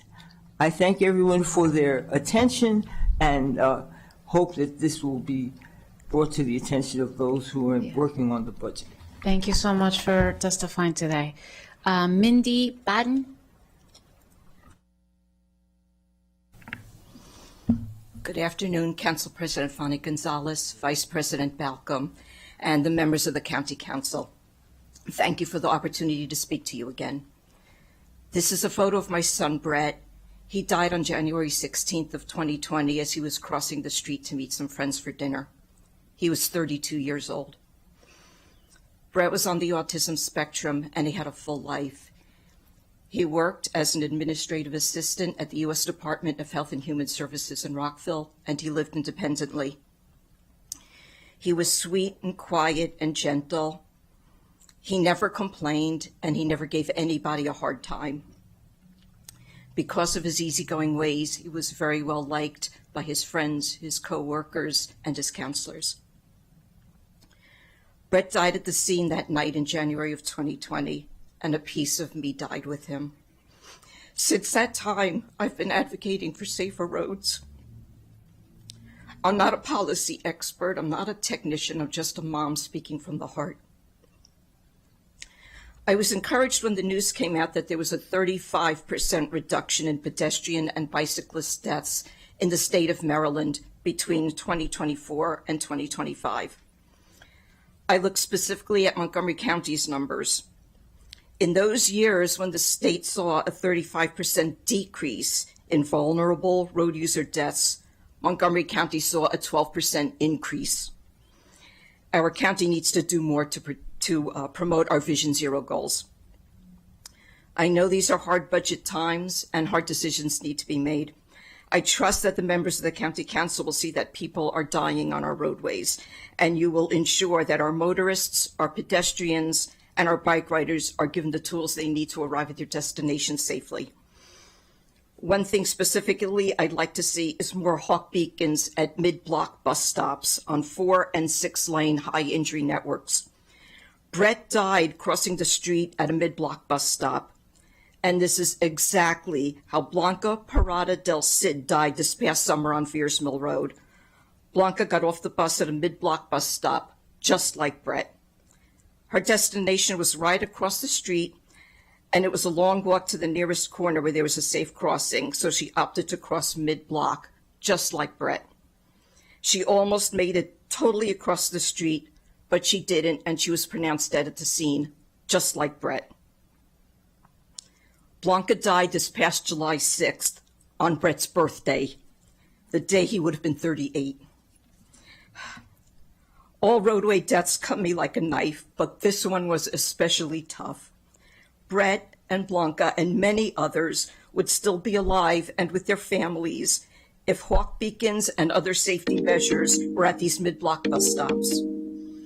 Please ensure that all the Vision Zero goals for the coming year are attained. Thank you for your time. Thank you very much. And I am so sorry for your loss. Pete Kimbis? Yes. Good afternoon, Council President Fanny Gonzalez and members of the Council. Pete Kimbis on behalf of the Greater Bethesda Chamber of Commerce. The Chamber respectfully urges the Council to, number 1, reject the proposed property tax increases, 2, restore full funding to the Montgomery County Economic Development Corporation, 3, modernize permitting services, and 4, grant the Bethesda Urban Partnership its full request. We applaud parts of the county executive's vision, a large investment in North Bethesda. But, as any builder can tell you, you can't reach for the sky if you neglect the foundation. The budget taps $34.5 million from savings, draining general fund balances by 1/3. If we borrow for operating costs, we do not manage a budget, we manage a decline to a projected multi-million-dollar deficit that places our AAA bond rating in jeopardy.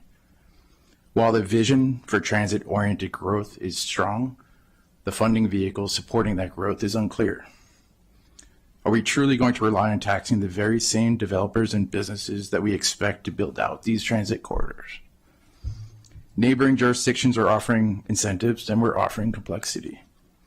Businesses struggle with scheduled property assessments. The 6% hike is in effect a 13% hike. Consider a small restaurant in downtown Bethesda, a staple, a landmark. Total taxes have grown 25% over the last 5 years. That's $9,000 annually. On a 5% margin, that's not a line item. It's a new hire that just doesn't happen. And that's a paycheck that doesn't get brought home. If our collective goal is truly a more equitable and inclusive society, and I do believe that it is, we must ensure our businesses can begin, expand, and most importantly, stay here. The question is not how, it's when we begin to prioritize job creation, modernize permitting. If we do not, the ideals that we strive for become harder, and eventually they become impossible. We respect the ambition to recruit biotech and life sciences, yet MCEDC is below its 2024 levels. Before we begin new relationships with multinationals, first, let's demonstrate how well we treat businesses that already call Montgomery County home. Council President Fanny Gonzalez and council members, We respectfully urge you to reject the proposed property tax increases, restore full funding to the MCEDC, grant the Bethesda Urban Partnership its request, and allocate resources to modernize permitting services. Thank you for your time and attention. Thank you. Last call for Dorian Rogers. Is he here? No? Thank you so much, everyone, for coming here. Today, we're going to call the next panel. I have Kate Liu, Bruce Rochback, Brett Mobley, and I'm going to try again, Eileen Finnegan. We will start with Kate Liu. You can sit anywhere. You want to what? No, it's not okay. It's only people registered. Thank you. All right. Can you please turn on your mic? The other side. Thank you. Good afternoon, everybody, and thank you for giving me this opportunity to speak. I'm here to talk about the hepatitis B program CCACC Health Center operate since 2011. I actually bring my a patient with me. Unfortunately, she does not have a chance to talk, and also a concerned citizen, also a pre-med student who are really want to advocate for Asian American health. Hepatitis B is the biggest health disparity facing Asian American. About 1 in 10 or 1 in 8, depends on where you read the literature, of immigrants from Asian country are infected. And it's a silent disease. If it doesn't get screened, doesn't know what it is, after 20 years, 30 years, 1/3 of the virus carrier will develop liver cirrhosis and liver cancer. And at that time, they would need a new liver to live on, and the cost is more than 100,000 for a new liver and $1 million to do the liver transplant. And CCACC has already operated the hepatitis B program since 2011. We start to get county grants since 2013, and over 10 years, we got year after year yearly funded for the program. And in 2023, we lost the multi-year grant. So the county executive was able to put the funding to the annual legacy grant, but we know it's a hard budget year, and we are fear and desperate. If we lose this funding, the only one Asian American health disparity program would lost its funding, and we cannot continue the mission. So I'm here to talk to the council, and we hope to continue the funding program to serve the 15% Asian American. We don't ask a lot, and this is the one and only biggest health disparity Asian American face. So I'm here to speak on behalf of the community. Thank you for hearing me out. Thank you for your time. Next, I have Bruce Rochback. Can you please turn your mic, turn the button to the left? There you go. My name is Bruce Roush. Good afternoon, Council. My passion is retail, and I was thinking, the kids really need more opportunities and programs, and I was interested in launching a farmer's market, and I believe this would be a benefit for the whole community. They would be more busy, they would be more active, more recreation, more programs. And if this is possible, for an example, every $40 that's spent in the farmer's market, it'll be $20 coming to the neighborhood. So, yeah, please consider it, and I feel if you can consider me the solution, I look forward to the possibility of working with you. I appreciate the opportunity. Thank you, sir. We added Mr. Britt Mobley. Yes, thank Go you ahead, very sir. much. My name is Britt Mobley, and I have the pleasure of serving as the Behavioral Health Director at the Rock Creek Foundation, which has been providing services here in Montgomery County for over 51 years. Thank you for the opportunity to speak today, and I'm in strong opposition to the proposed 50% reduction to the residential rehabilitation program supplement. RRP services are a cornerstone of Montgomery County's behavioral health services. They provide stable community-based housing and intensive supports for individuals with serious mental illness, many of whom have complex clinical needs, limited income, and few alternative housing options. The proposed reduction to the RRP supplement threatens not only the financial sustainability of these services, but the stability of the individuals we serve in the broader behavioral health systems as a whole. The RRP supplement is not an enhancement; it is a critical operational offset. It supports essential staffing, supervision, facility costs, compliance requirements, and the day-to-day program infrastructure required to safely operate residential services. A 50% cut would have an immediate and far-reaching consequence, specifically undermining our ability to recruit, retain qualified staff, force reduction in staffing coverage, supervision, and program supports, increase the risks related to resident safety, staff burnout, and regulatory compliance, and push providers towards service reductions, program closures, or refusal of new referrals. Equally concerning is the context in which the proposed reduction is occurring. Over the last 5 years, the RP supplement awards have experienced repeated negative adjustments. Each year, providers have been asked to absorb costs, flat funding, or partial restorations despite rising costs, increased regulatory expectations, and growing demands for services. This sustained pattern reflects a lack of meaningful investment in residential behavioral health infrastructure.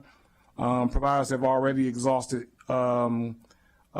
everything they can possibly do to provide services to individuals, which is 24 hours a day, 7 days a week, 365, rain, sleet, snow, tornado, whatever's going on. The impact to people is important to emphasize that this decision is not merely financial. It's a 50% reduction to the RRP supplement directly affects residents, people with serious mental illness who rely on these services to maintain housing stability, avoid hospitalizations, and live safely in the community. Destabilizing RRP programs place residents in increased risk of housing loss, psychiatric decompensation, rehospitalizations, involvement with emergency and correctional systems. This proposed reduction runs counter to Montgomery County's stated commitment to behavioral health access, community integration, and equity. In closing, I respectfully urge the council to reject the proposed 50% reduction to the RRP supplement. Thank you very much. Thank you for coming today. We're going to move on to our virtual panel. Thank you for coming. We're going to start with Margie Graff.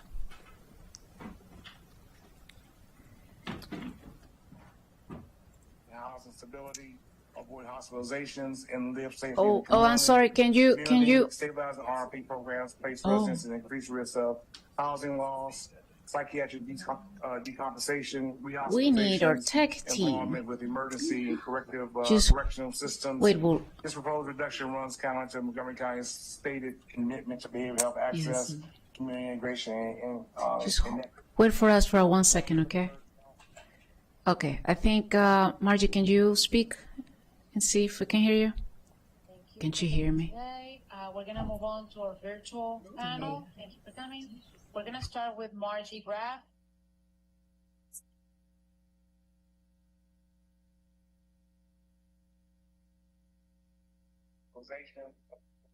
Oh, I'm sorry. Can you?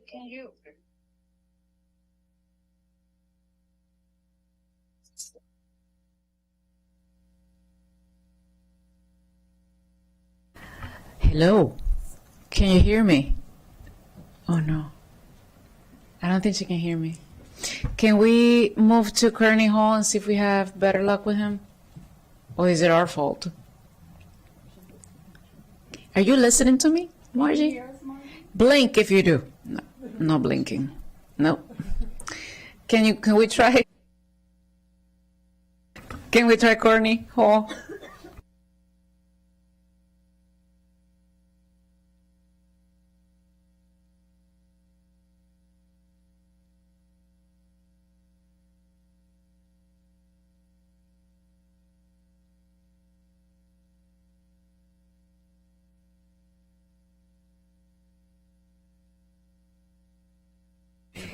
Can you please say something? Hi.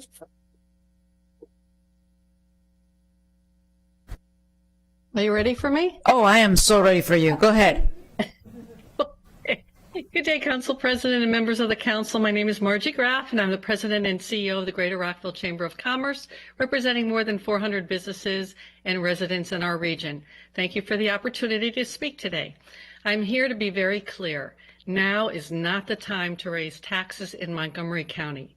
On behalf of our business community, I strongly urge you to reject the proposed property tax increase, the income tax increase, and the creation of a new special taxing districts. Our residents are already stretched thin. The cost of living continues to rise. Housing, groceries, utilities, transportation, healthcare. Families are not asking for more financial pressure. They are asking for relief and stability. Our businesses are in the same position. Small and mid-sized employers, the backbone of our local economy, are operating on tight margins.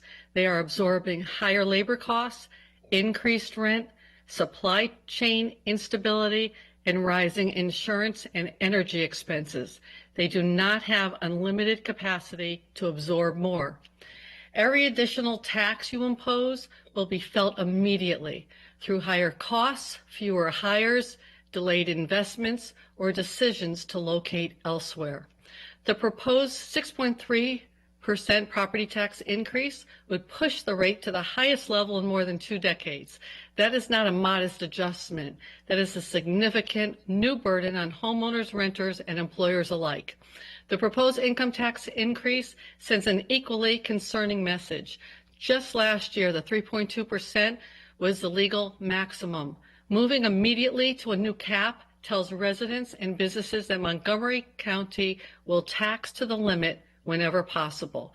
That undermines confidence and competitiveness. And the proposed special taxing districts raise serious red flags. You are asking residents and businesses to accept new taxes without clearly defining the rates or long-term impact. That uncertainty alone can discourage investment and growth in those communities. Members of this council have already acknowledged the affordability crisis. Those concerns are real, and they should guide your decisions today. At the same time, the county's budget has grown significantly over the past 8 years. Before turning to taxpayers again, there must be a stronger focus on spending discipline, prioritization, and efficiency. Montgomery County should be a place where businesses choose to grow, not a place they begin to question. A place where families can afford to stay, not one that they are priced out of. If we continue to increase the cost of living and doing business, we risk losing exactly what makes this county strong: our residents, our employers, and our economic vitality.